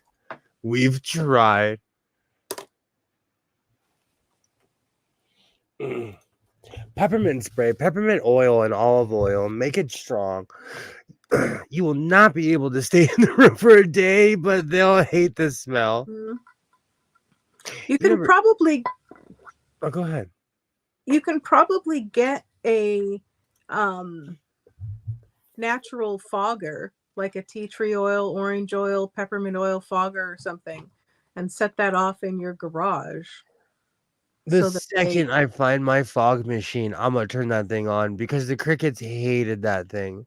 yeah. So the second I've been looking for it because I found the solution and I went on this hunt and I was like, man, you need to stop. Maybe it's back there. I have so much stuff in here. I have to stop myself because sometimes I know exactly where something is, and sometimes I'll remember where it was 3 years ago. That was such a glorious day when I set off the fog machine in here. Oh, my son. He goes and tells everyone how reckless I am. He's like, and then my dad lit up a fog machine. I took pictures too. I can't even pretend and say no. When I find that thing, I'm gonna add it in the video. When I find that fog machine, it is in here somewhere. Can you use like 9 or 10-year-old solution asking for a friend? I don't know. I am not a fog machine expert. We're gonna find out. They put this stuff in the biggest box. I ordered just like a couple, I'll show you in a second, and it totally did not have to be in this massive box. Just buy a pound of grass and smoke it in one sitting. Just smoke them out. Don't know if it'll work, but you'll have fun. There was one time when I was a rookie, me and my friend, we thought we were so cool. We rolled a 7-gram blunt out of a real cigar. And like in the middle of it, we both got all paranoid and jumped out of his truck and realized that we were just rookies, and we laughed like little kids. Good times. Good times. You might bring more. They might bring more for the party. I think I might be I agree, Alibaba. I think with like as much as I smoke in here, I'm attracting them. They're like, this room makes me fuzzy. I don't know why. Make me think of the video I saw where the person brewed catnip tea, and the cat was using it like a bong with its little nose in the pour spout. Gosh. There was one time I have a hammock, and like I really like at first, when you like I have a full body hammock with somewhere in here is the actual like part that you actually sit on. It's amazing. It's well built. I love it. I was actually gonna make another one. But one time I'm on the side of my house, I'm in my hammock and I'm smoking, and I look up, and right over the edge of my house, there were 2 raccoons, and they had their snouts. And they were literally just sitting there like, I don't know what this is, but I like this. This was years and years ago. Those 2 got evicted years and years ago. They love my roof for some reason. I don't know what I should line this with, but I'm gonna line it. I might just line it with. We'll see. Me and overambitious projects are best friends. So I got, while we're talking about office supplies and things, I got some Faber-Castell refill lead. Sorry, it's trying to show me instead of the thing. This is 3H. Look at that. Ooh. It's like 1 millimeter leads. And it came with a Kufel and Esser, pardon my German pronunciation, slide rule, so I can take up old-timey mathematics. Here in the House of Sewing, we never apologize for bad grammar. We just have terrible grammar in any language. Your German is much better than mine, by the way. Okay. Good, good. And let's see. So that's it for that box. Well, a little like a tiny like thingamajiggy. I'm not sure what this is. It says Germany on it. And then an old tin for some Scotch tape. Oh wow, that's wow. Large economy size. I'm too rough and ready to use stuff like same Kilroy, same. I'm stone hands. That is absolutely nice. So Yeah, this slide rule's in really good condition. Looks nice. Now I'm thinking Sam Cooke. that's awesome. And it came in this snazzy case so that when I applied to MIT in 1950, That looks like a recorder case.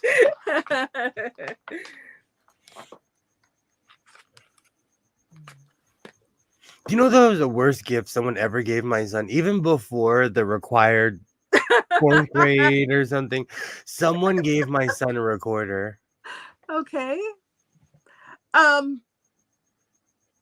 Yeah, the trouble with a recorder is like there are legit classical musicians and wonderful recorder pieces, but that's not necessarily how the third grader plays the recorder. I really didn't understand it when when I was just uncle, my sister's second child, for his birthday one year, he was like 4 or 5. I bought him it was first act, but a full drum set. Oh no. He opened up the box. He was like, "Thank you so much." Oh, My sister no. smiled. She looks at me. She's like, "I hate you." As she's smiling, her husband was like, "I hate you so much," and they're both smiling, trying to be so polite. But they were like, "Oh, I hope you choke on a chicken bone. I'm so mad at you." Oh no. And this wasn't some sort of like you legit did not realize why that might be problematic. Meh. I was in my late 20s. Meh. But it's funny. Like 7 or 8 years later, revenge is patience. My kid's walking around with a recorder, and I'm like, "This is awful." That was glorious, though. I'll never forget their face. They were like, "I hope your tires are popped."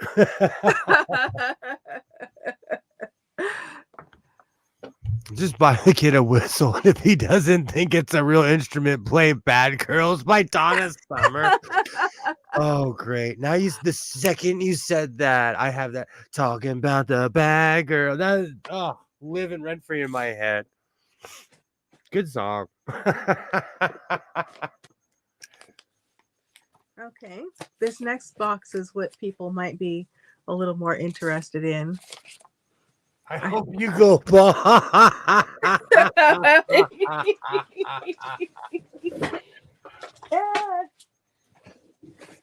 It worked. See, it worked. It worked. Damn.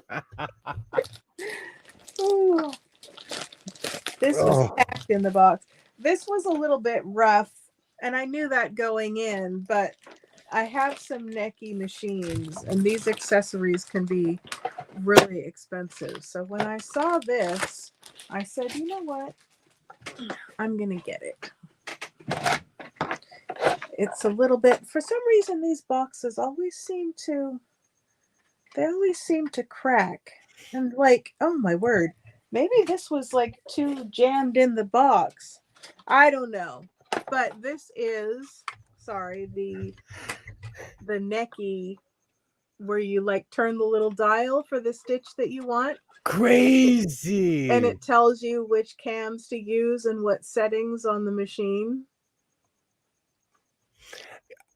That's the first one I have never seen that in humans' hands. I've always seen it like in magazines and stuff, or like, you know. Oh, that's creepy. And so they're kind of coming out here. Let me see if I can. And yes, Kilroy, I did go bald from huffing old sewing machine oil. Kids, just say no.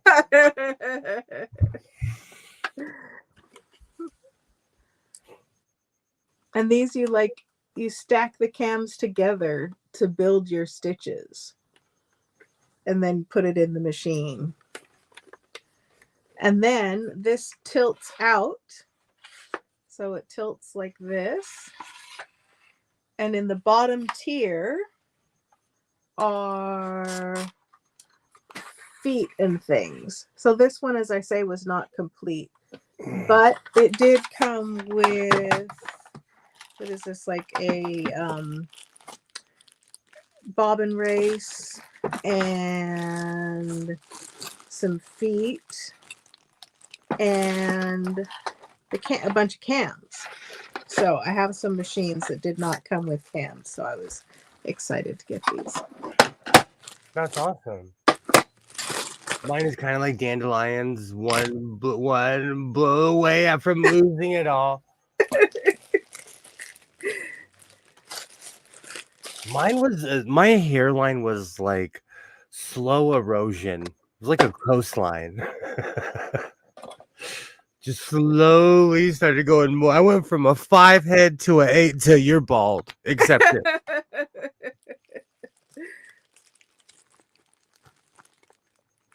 That's way too much of a production. That's like putting an engine together. Cams are so important, though.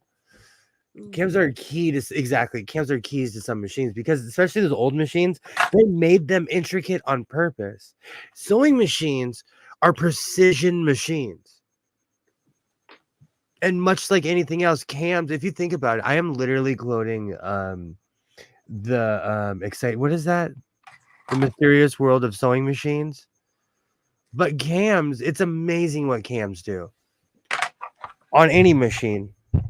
Yeah, they give you all of the different stitches and things, but this right here is a big part of why I bought the machine. Bought the box of accessories handy to have spare bobbin race. But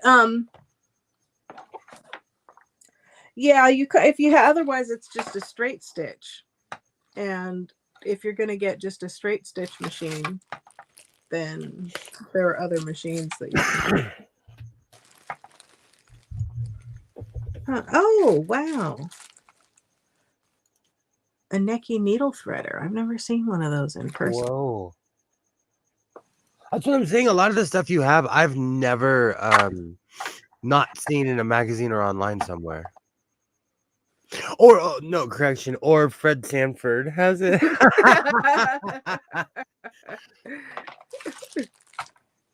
I went a whole 3 hours and I brought him up. Usually I bring him up earlier in the stream. Can you change stitching on machines? Yes. And different machines have different ways of changing the stitching. So for example, some of the really like the quintessential antique, the black sewing machines from back in the day, they have a little attachment that you put on the attach it to like the foot and the presser bar and stuff like that. And they have some of those will have cams or different settings for like doing zigzag or like a blind stitch, which is a way to make a hem on something and not really be able to see where it was sewn down, and some different decorative stitches. And then after that, they would have some different cams that you would put in the machine. So you open up a little trap door and you put the cam in, and then that there's the little finger arms that run along the cam and make the machine change to do different stitches.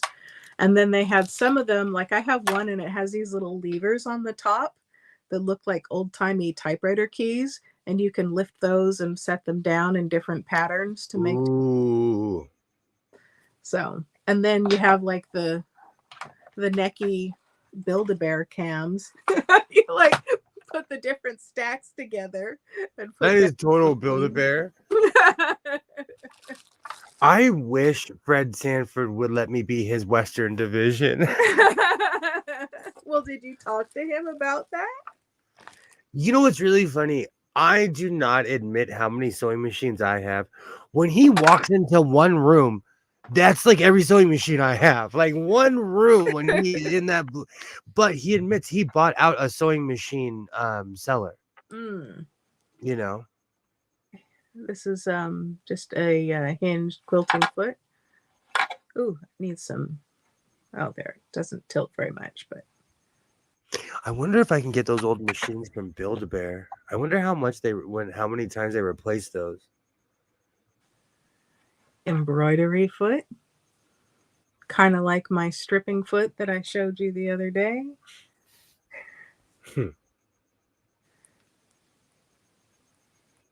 Oh, that's awesome. Yeah. Do you know, I was just thinking right now, do you think I could get a Juki like on a super discount if I went to like a sale? Like I gotta find somewhere where they use a machine all the time. Like our local dry cleaners, they're starting to age out and they have a ton of fancy equipment in there. Yeah, you might be able to get one from that, or you could try. I've seen them on like OfferUp and stuff, or even Goodwill. If I walked into the Goodwill and saw like a $10,000 Juki, I would think I was being punked. Or it's like bait car.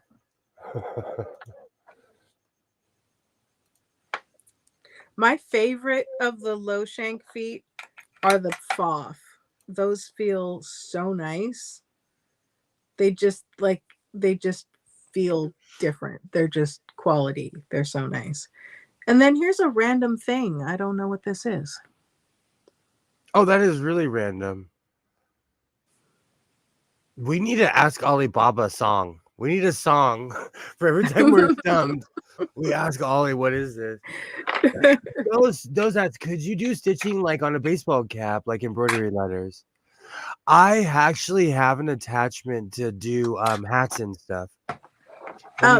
Me personally, or can a skilled person do such a thing? I personally have not tried it. But I know that there are those with the skill and talent. I have a Charlie Sheen shirt in here. It's an old flannel that I turned into like it's a major league shirt, and it's a long story, but I embroidered on the top of that flannel, and it gave me confidence. So I started using my machine on hats, but you have to have the hat attachment. You can do as you say, you can get like an attachment, or you can do like some people are really skilled and they do freehand, and they have some that have like a little, it's almost like a pencil that's on the side of the little hoop, so you can like write and pull the fabric through. So it takes some practice, but some people are very talented and can do such a thing. This is awful.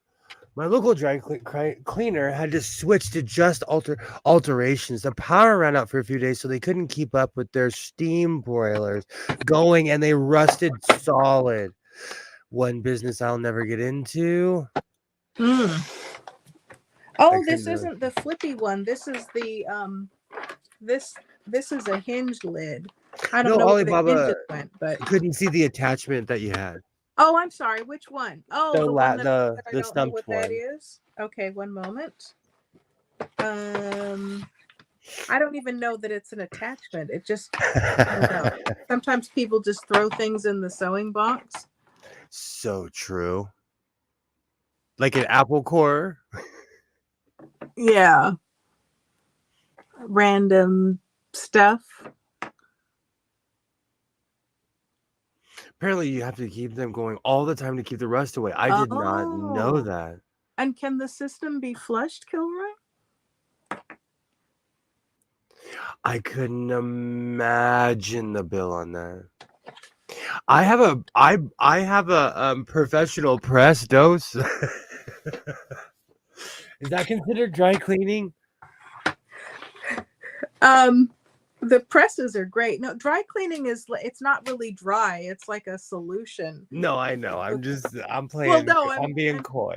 I'm telling the world at large in case they don't know.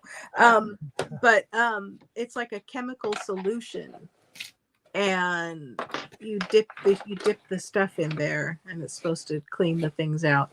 But they do make, I don't know if they still make them, but they used to make these little sheets, like a Swiffer pad almost was how the about the thickness of it, and it was saturated with dry clean solution, and you would put it in your dryer on low with your garments that you would normally take to the dry cleaner.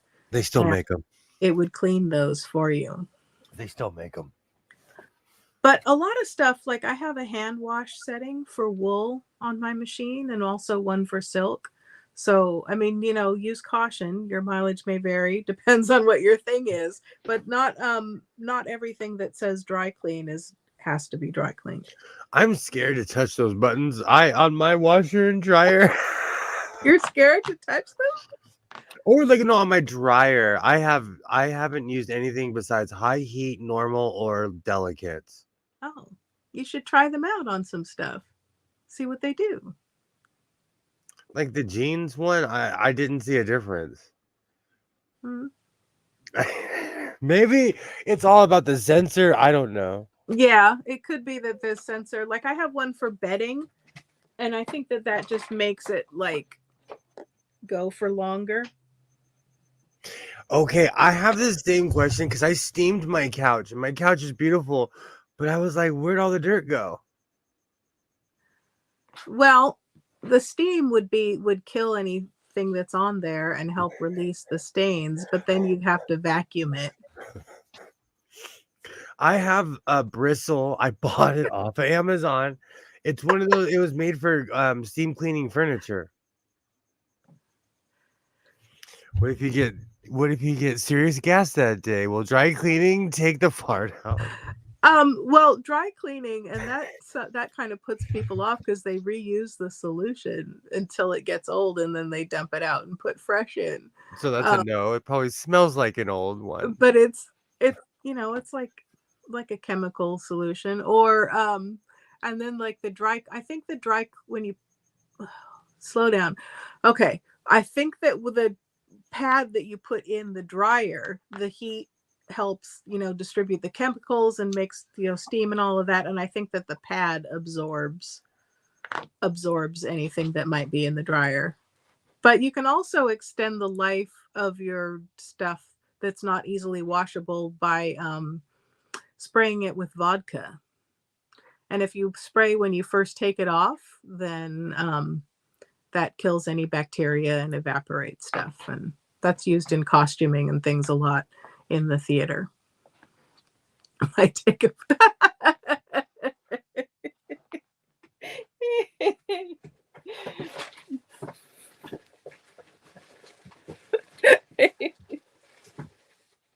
So you guys have officially talked me out of my dry cleaning business. Thank you. I'd like to thank everybody. Business? Well, they're aging out. I was thinking about it's a tiny building that sat there my entire life. Well, you can get the building. Were you thinking of starting a business in the building? They're in their 90s. Like I was thinking about just buying out everything. Yeah. Well, I'm sorry. So what's the problem? I'm gonna open up an MMA class. Is what I'm gonna do. Man. Do you know how much they charge? And every time there's a class before I look, and I count because each person is $100 something bucks, and I'm like, per class? No, a month. Oh. Okay. You were saying?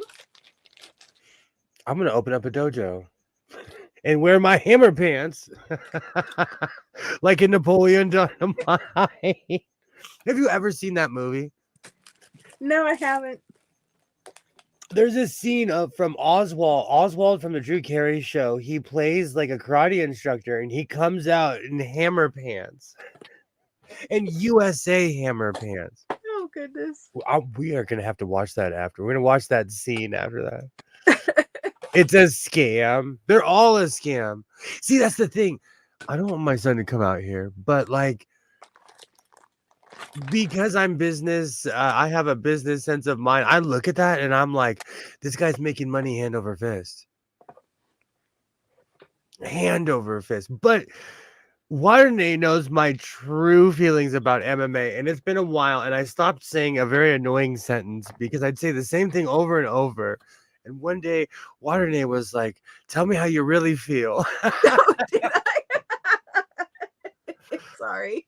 No, it's true though. I can't hold it in there. Just it's a different. But again, I'm not of that ilk.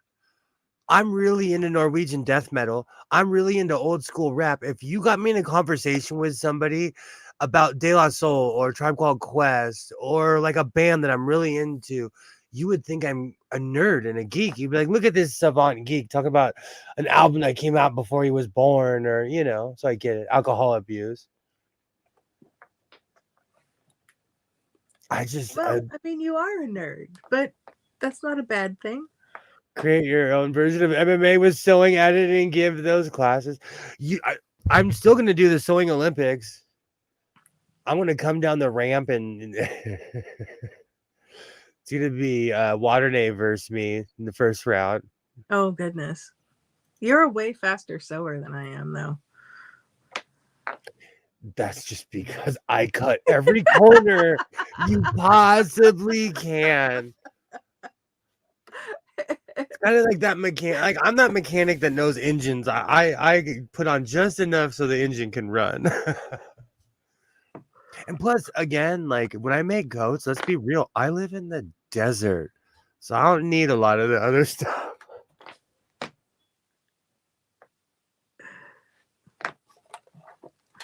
Let's see. You heard it from Waterday first. To keep your clothes fresh or become a terrible vodka drunk. You're not supposed to drink it. You're supposed to spritz it on the clothes. Alcohol abuse. Oh, I missed that. I was wondering where that came from. I missed that part. It could be like Steven Seagal. Teach kung foolery. Okay. I don't know who needs to hear this, but Aikido is not real. And if you teach Aikido, come fight me and I can prove to you it's not real. Aikido is a scam. I feel so sorry for people who ever thought it was real. There's this whole thing about like, I believe his name's Michael Jaw White. He was giving an interview, and he's one of the only people, because he could like actually physically take Steven Seagal. So Steven Seagal didn't mess with him. But like one guy said Aikido wasn't real, and Steven Seagal broke his wrist in front of everybody. Steven Seagal is crazy. Well, real enough, I suppose. See, Joy knows. I do. It's pirate sewing. This ship is flying, okay? It is. I do. I'm like, I do cut every corner I possibly can. This box is a little beat up. That's even better. That's even better. WWE is real, somewhat okay. That is actually kind of true, because if you look at look at an X-ray of Hulk Hogan's spine, it literally goes like this. Like they sacrifice their bodies. I was watching this sad thing about Perry Saturn today. He something crazy happened to him. He was this buff guy, and his life went downhill, and he looks terrible. Oh, I don't have no idea who Perry Saturn He is. was just a wrestler. He was an old WCW wrestler who went to WWE and like kind of faded away.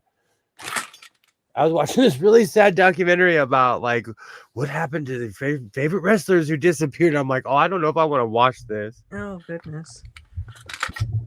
So this was just a miscellaneous bag of stuff.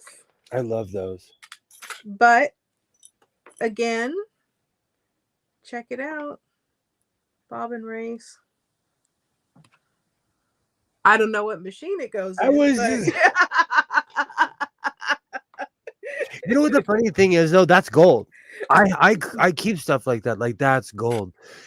When I had my when I first started buying all the 1950 sewing machines, I didn't realize all the bobbin cases were different sizes. Mm.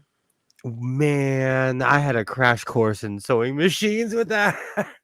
So those parts are gold. Now with certain machines, I will not purchase them if they're missing certain parts because I don't want to deal with it at Yeah. all.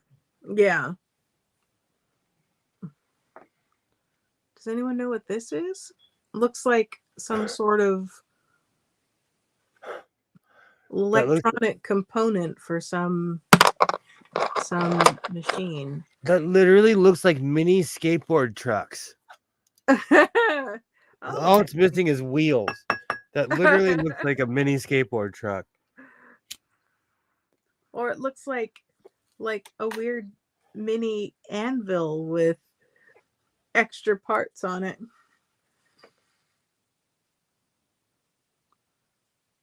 Maybe part of the shuttle race. Maybe part of the shuttle race of the deluxe Japan made machine is in the same color as the tin. Could be. I love that color too. I call that Tijuana teal. I love that color. I'm gonna take you one time. I'm gonna take you on the 8 freeway that cuts through Arizona. All the houses are painted yellow, pink, and all kinds of crazy colors. You know what machine that's for? Huh? Do you know what machines those are for? Well, these are for either like the I would say probably well, see now the Kenmore one, I don't know what, because like the Singer ones and the Kenmore ones are different colors from these. These don't say Samanco on them. So just maybe like a Greist buttonholer or something like that. Gold. That's gold. Especially if you don't know what it is, that's even more.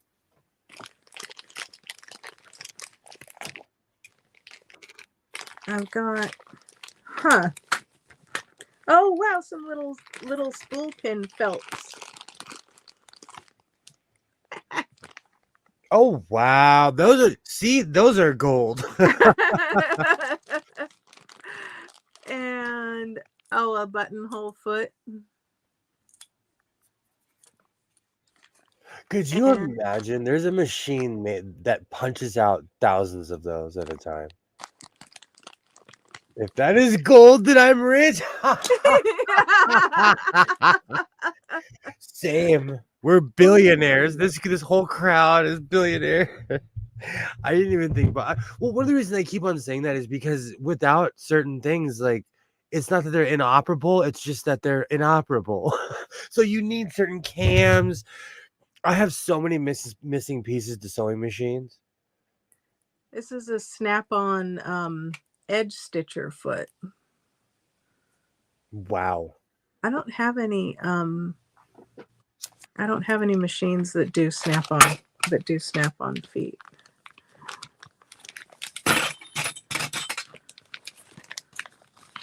I mean, I know you can get like a shank and then the little snap-on feet, but Now I have to find that other Husqvarna, but it's buried under my oopsie shrine over here. and then some. Oh, this is not nice quality at all.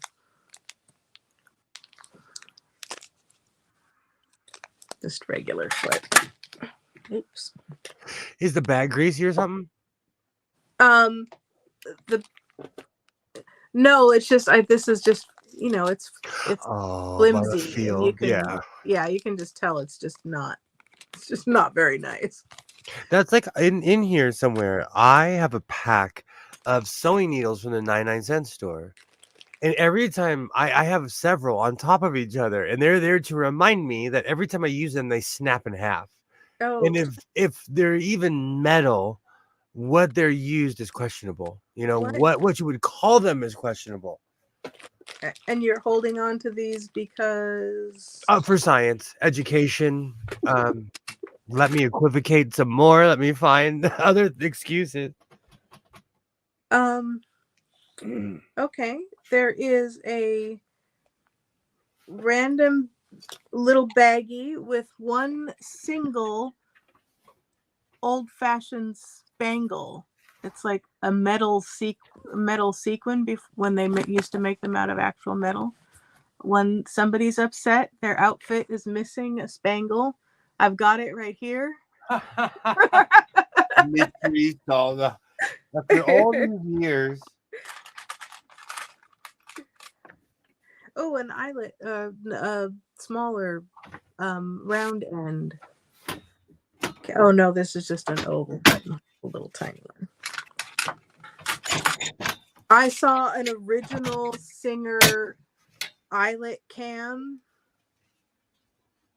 and I was gonna bid on it, and then I forgot, and it sold for $6. I was sad. I missed out.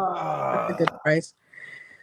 And then this is, oh goodness, this is like you know how you've got some bent bobbins? Somebody, like, I don't know, stepped on this or something. It's so bad. It's all like pinched on the sides and I don't know, but Bent Bobbins is now my official rodeo clown name.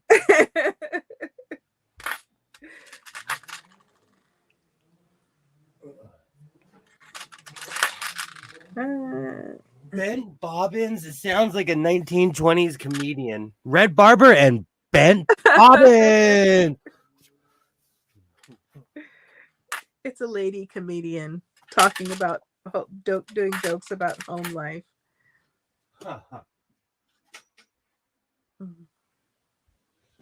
Oh man, I don't even know what to do with myself with all this space in here.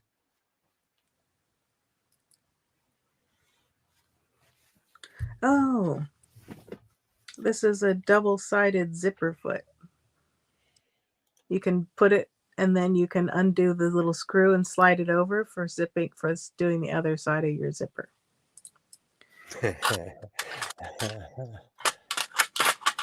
Oh, maybe this goes with the thing that's in the other box. You know, you have really stumped me. People sit at home trying to figure out the inner workings of the universe. And I'm here. I'm like, what is that? What is that? I almost said tarnation.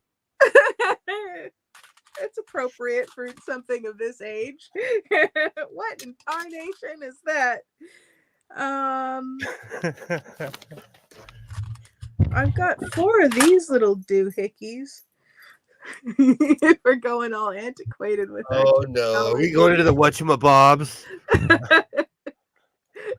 Next time I come in chat, I'll be quiet so we can Dose, you are appreciated here. No, it's okay. I am so easily distracted. This is, hey, look, there's a squirrel sewing. It's okay.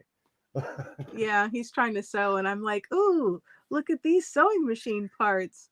But this is what it's about. It's about coming together and talking about the things that we love to do, you know. So I'm not mad at it, because if I stay up all night, at least I'll have something to do.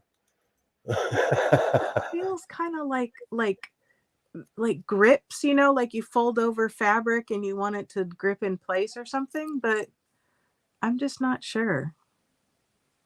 Maybe the envelope thing gets in that part. I agree. I've never seen y'all sew. You know what's so funny? That's why in my videos, I literally, in every video, I have videos of me sewing. So people see me physically sewing that I actually do. I don't think that I don't know that these go together. I swear he really does sew on this show sometimes. When I'm by myself, I do. Oh. And I've stopped making, you know what it is? It's because this year I've made so many shirts with hoodies. I had to stop myself because I'm already outpacing. I've already made more stuff than I made in 2022. Oh and my I'm goodness. really creeping up towards it. I made a lot of stuff in 2023. Oh my! Who bought these cheap parts? These are awful. Let's see. This one says what does it say? Calid cacular cal oh dear, you probably can. Is it gonna even show? That is machine cut on there. It's reflecting up against, is it? Yeah, well, it's not really any better in person either. It's like super tiny print. That is precision machinery, though. I'm actually impressed. Well, yeah, that's the only impressive thing about this. It's Calcutta, and Alibaba. I don't think so. It looks like it's some sort of CAL C Calicon CALUELER.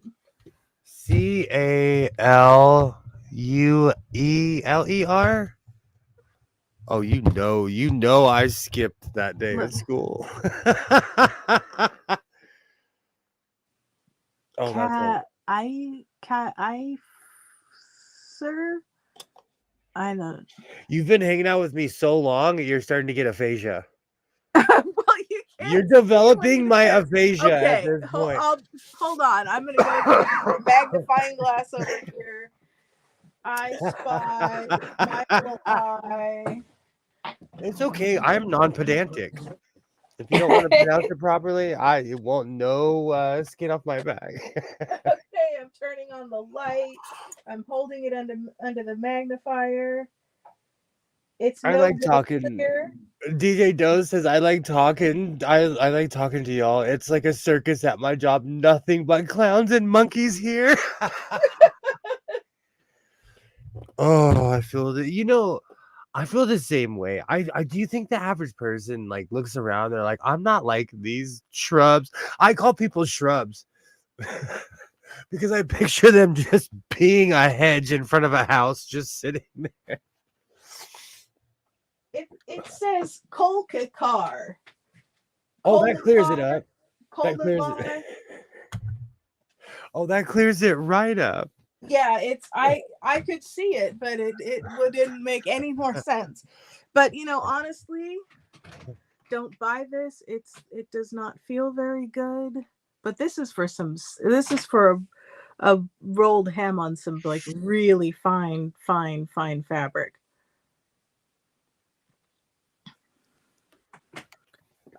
Oh, that's funny. I was thinking about making another kilt, so I definitely need a foot like that. Oh, look, another zipper foot. Sounds like a Soviet bloc manufacturer. It might be.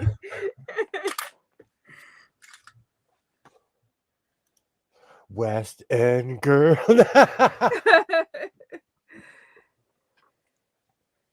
What? How's it going, Skids? How's it going? Hey, Skids, you missed the whole show and tell. I had like a slide rule and some old Faber-Castell 1mm leads. I had sewing machine cans. It was nonstop excitement. I was singing Careless Whisper over and over.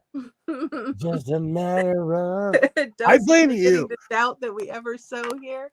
I blame you because the other night you got that song stuck in my head. I did. And because I'm just blaming. I'm blatantly blaming you, even though it's not true. And then my algorithm, your phone is listening, So even things I talk about during the stream, they try to sell me. Put that song in mind. Hammer.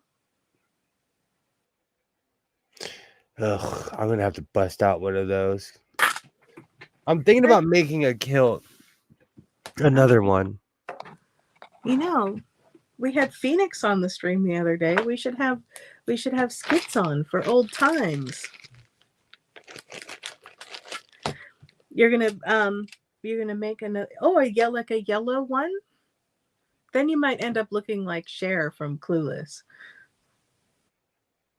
Somebody tell me why I work so hard for you. Oh, and if you ever start digging through random boxes of sewing supplies, watch out for sharps.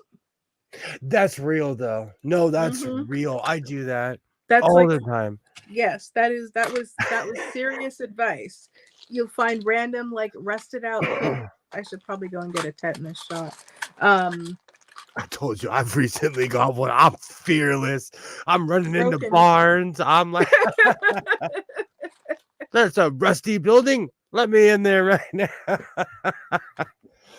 Oh, you think that Oh, Alibaba thinks that Grice hammer is a combo hammer?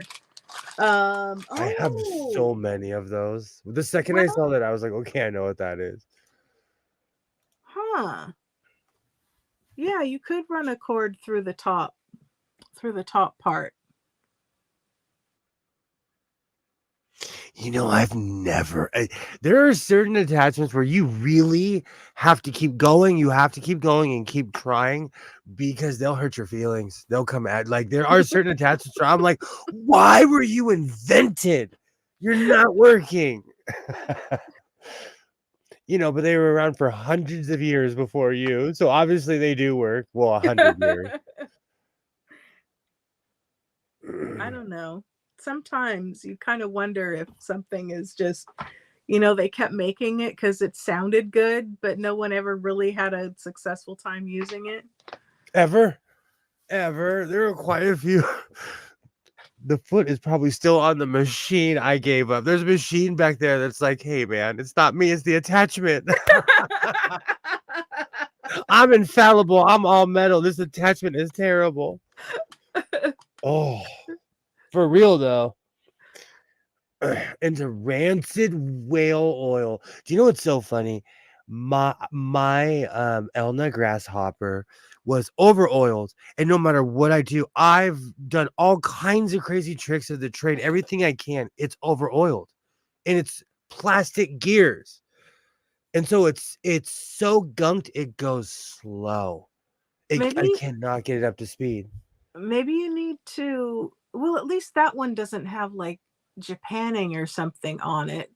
Um, I mean, if you're concerned about dismantling the whole thing, you could maybe try, that's one that you could maybe try. Oof. Maybe try some like mineral spirits or something. Because I Get the completely forgot oil. about it. And then when I moved, I had a Kenmore table with a bunch of sewing machines on it, and I moved that table over here, which is actually no, that's my touch and sew table, and I moved it. And the second I moved the table, the grasshopper was sitting there looking at me like, I still don't work, but I'm here. And it's frustrating. It's a frustrating machine because I've been working on it for years. Yeah, maybe you could try some mineral spirits. Or does I haven't restored any of my Elnas yet. Um that one doesn't have the fabric belt like the Fof's does it? No, because No. I've taken it apart. It's Yeah. so funny you would say that. Do you know the first time I ever saw one of those, I was like, what in Hades is this thing? I had no idea what it was. I literally said out loud, what the hell is this? Legitimately, like what? I hope you didn't say, "Oh, I'll just get a new one of those and like fling it behind you."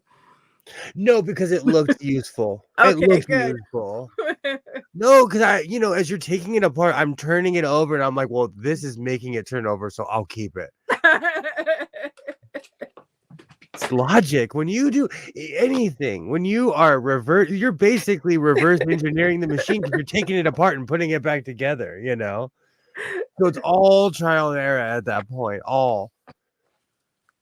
I'm still mad at my Elna and even my mini Elna. In a lot of ways. And you know what the funny thing is? It's a extremely powerful machine. It doesn't work properly. Well, maybe you need to just get those gears cleaned. The problem is I have a professional shop in here and access to a giant shop. I have heat guns, but the problem Oh no.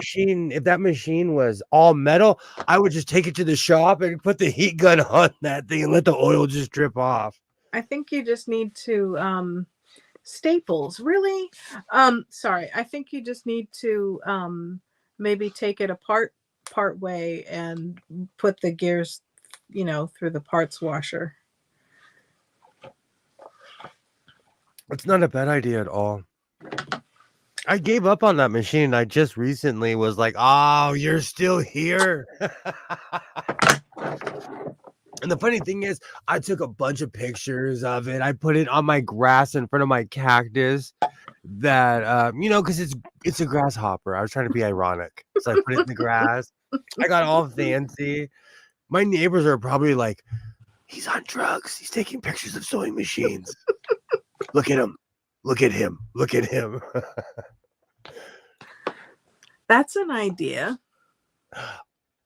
It is getting hot again out here. It was 87 Although degrees today although it gets really hot. So where I live. that Yeah, it does. that might be just as bad as a heat gun.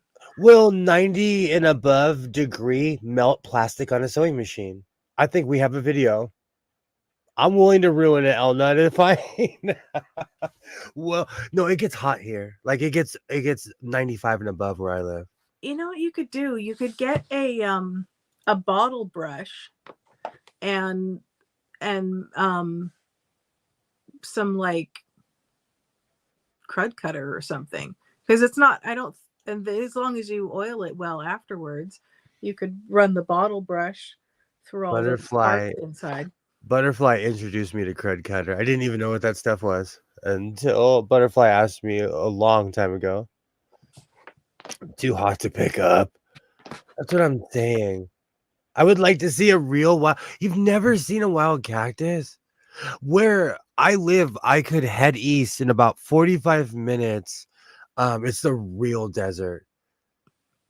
And there's this weird thing, and I don't know if it's true. Like, it's just one of those weird facts. Where I live, well, it makes sense because there's Joshua Tree National Forest, but the only place a Joshua tree grows apparently is in the desert here and somewhere in Israel or in that area, like Egypt in that area. I Mm-hmm. think it's more of a climate thing because we have the exact same climate. Yeah. That's why it was so bad when that one fool was setting them on fire. Crazy people. The first time I saw a palm tree, I found that no. the hard way that some of them have. Oh my, palm trees are Oh. no joke. They defend themselves naturally. But my whole crew's getting spikes out of my hand. Oh, I hope you didn't get infected. That reminds me, because I'm a capitalist, our local church buys palm leaves. For like Palm Sunday? They make palm oil. They do all kinds of crazy stuff with it. Oh. But I have a did you know, and I did not know this, do you know that palm trees like right now I have probably a 20 or 30-foot palm tree. It's probably worth $40,000, $50,000, 60, some outrageous amount. Mm. And this was more in the construction world. It was like this lore, but then I found out it would actually happen. The Palms Casino for a while was offering $10,000 even for babies, and their scale would go up for palm trees. Mm. There was a work crew that got busted. They were going on the freeways of LA and taking the palm trees. Oh no. One time a board because to do anything on a highway, you have to have a permit. And a board CHP pulled up and was like, huh, and asked the guy, and they busted all of them. And they were making thousands and thousands and thousands. Huh. Yeah, palm trees are weirdly coveted. I just didn't. I had no idea they were valued so much. They're everywhere here. Sorry. When I travel, I really miss the palm trees. There's a road I take that's parallel to the freeway, and it's a sneaky way to get back into town. And it's the most beautiful thing on when it's like the sun setting, and it's 5 or 6 miles of palm trees on both sides. Oh wow. I would say the road, but it would be damn near doxing myself. And it's beautiful. You know what the funny thing is? It's not even the best part of town, but it is the most beautiful thing on earth because you're driving and it's just endless palm trees. And because they're so high, it adds to the scenery. But Do I you think see, oh, sorry. do you see random letters appear in the sky that say "Welcome to California"? We don't have happy cows. We do not have happy cows. Rent is high here. Every prom queen in America has moved here. We don't need any more baristas. At my local Starbucks, everybody's beautiful. Everybody. Because they come from around the world to No. I have a sign that says leave. I know a guy that has four different palm tree types up here in Canada, BC. Wow. The Oh, microclimate makes it possible. I've seen palm trees in the UK. They'll handle almost any kind of weather, but they're sunshine driven. yeah. See, I heard remember what was it? New Zealand or something? They were talking about how the area was like tropical enough. There were palm trees, blah blah blah, and we're like, oh, it's gonna be all balmy. We got there. It was not warm. It was cold. There may have been palm trees, but it was still cold.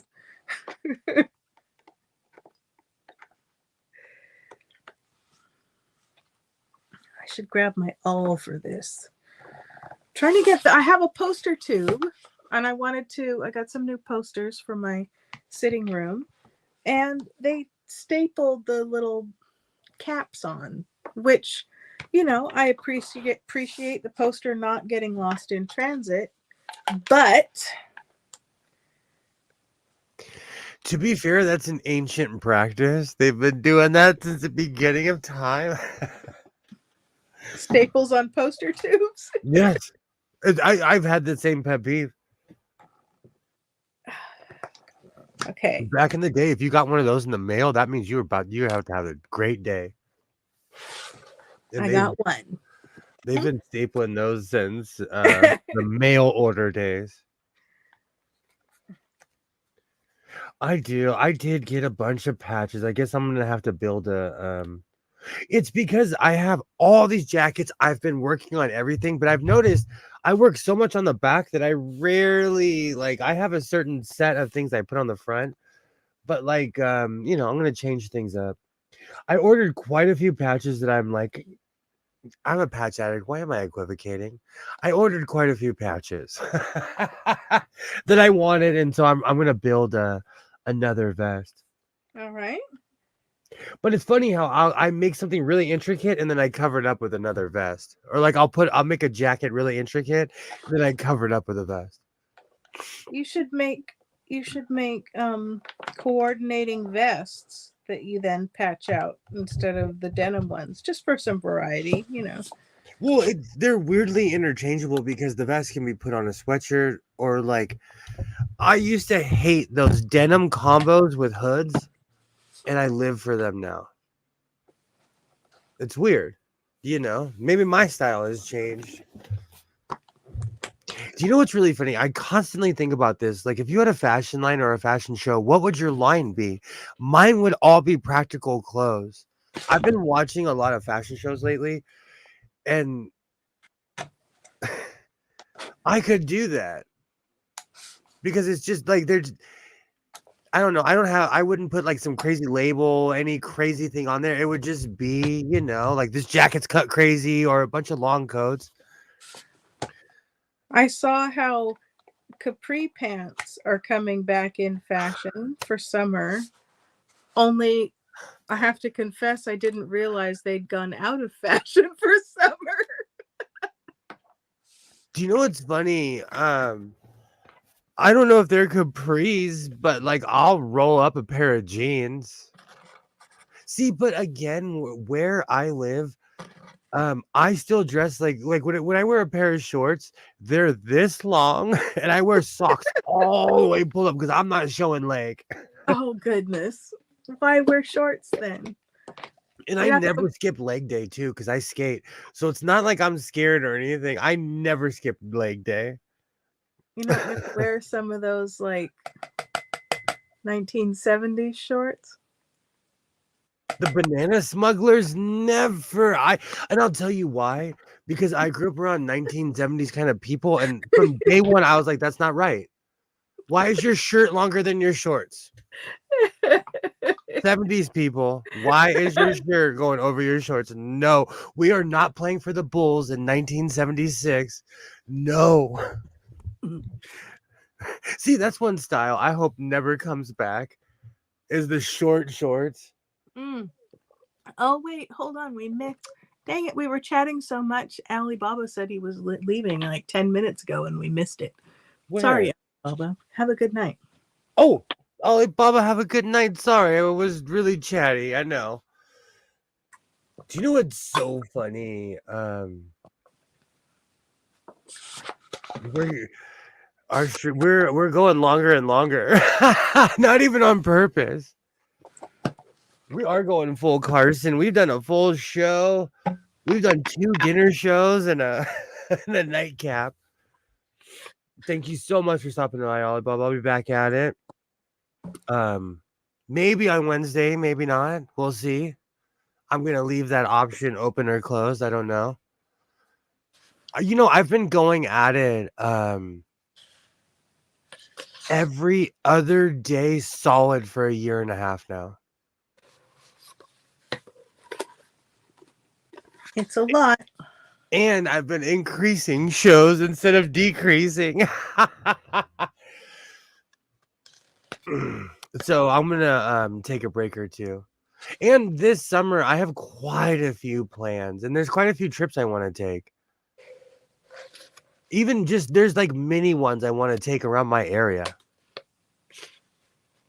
Oh, you broke up on my end. Did you say many ones you want to take around your neighborhood? Around your Area. I area? know my neighborhood. No one sews around here, and if they do, they're tight-lipped.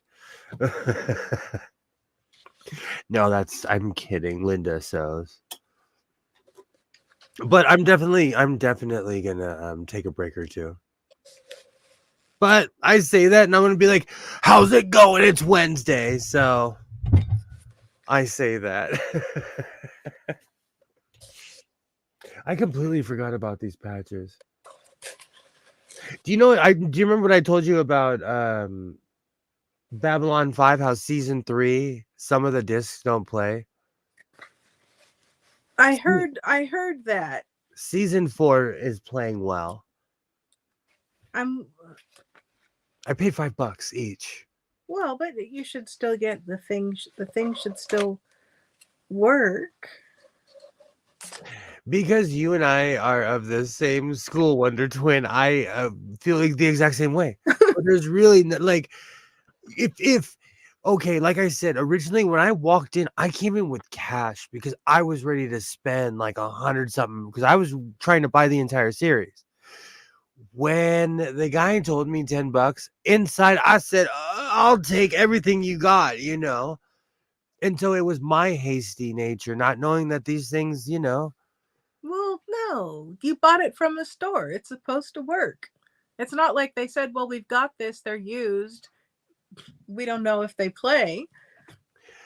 The hardest thing for our generation about the new world is going to be living in it. Because that's how it used to be. That's how when things made sense, that's how it used to be. But we no longer live in a world of fact. Matter of fact, I haven't said it in a while. You're confusing the story with fact. Well, I did mention earlier that I'm practical. Here's some not fact.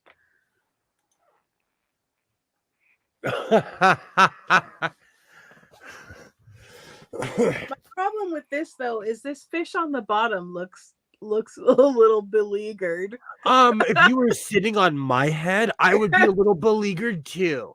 So Look at the guy. Someone's sitting on his head in the wrong direction. Of course he's beleaguered. He's like, get off of me, mer woman.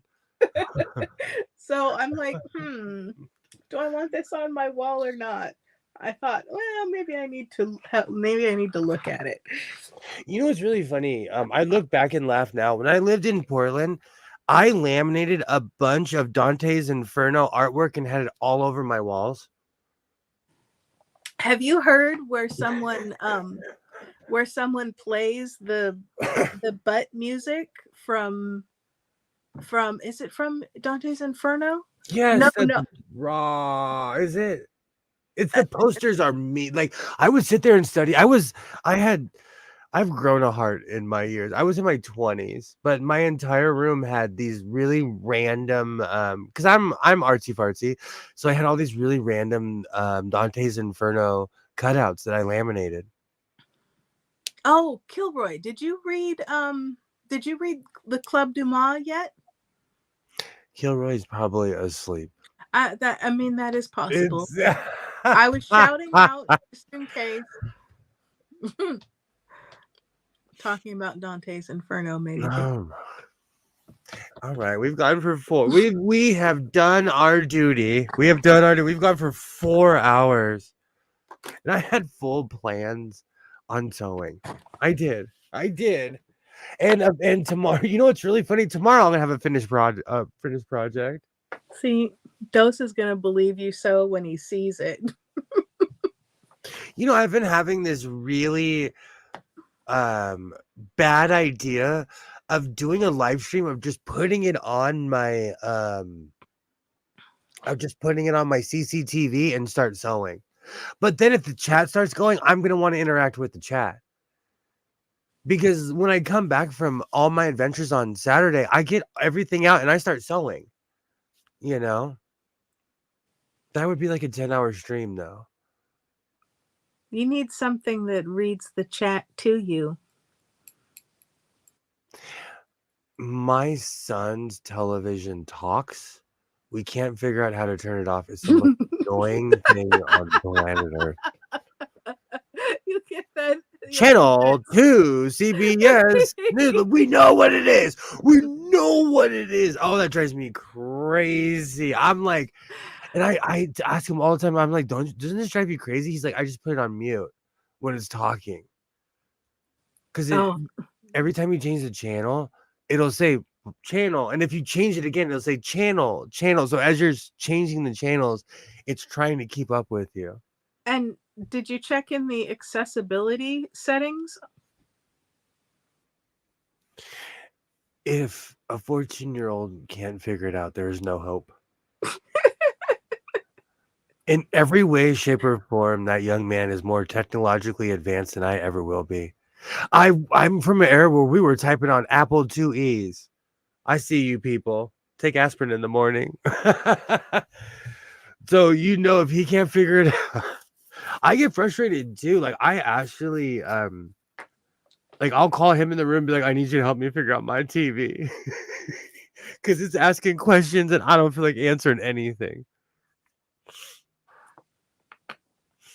All right. Well, to anyone who watches this in the future, you're amazing because you've been watching this for 4 hours. To anyone who's still here, I absolutely appreciate you. And I thank you. This sewing is something that I love to do. It's something I love to talk about. And this has turned into everything that it should be because we're positive here and we're not walking away angry. I want to thank you, Polished and Assembled, as always. Thanks for having me. As always, you really classed this joint up. Oh, goodness. I was wobbly on his pedestal. Hey, it's we'll get you a Sherpa. Because the air's thin up there.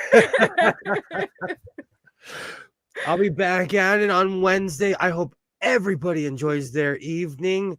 I want to thank you because it's been 4 hours. Didn't feel like it. And I thank you for that. So I'll be back at it on Wednesday.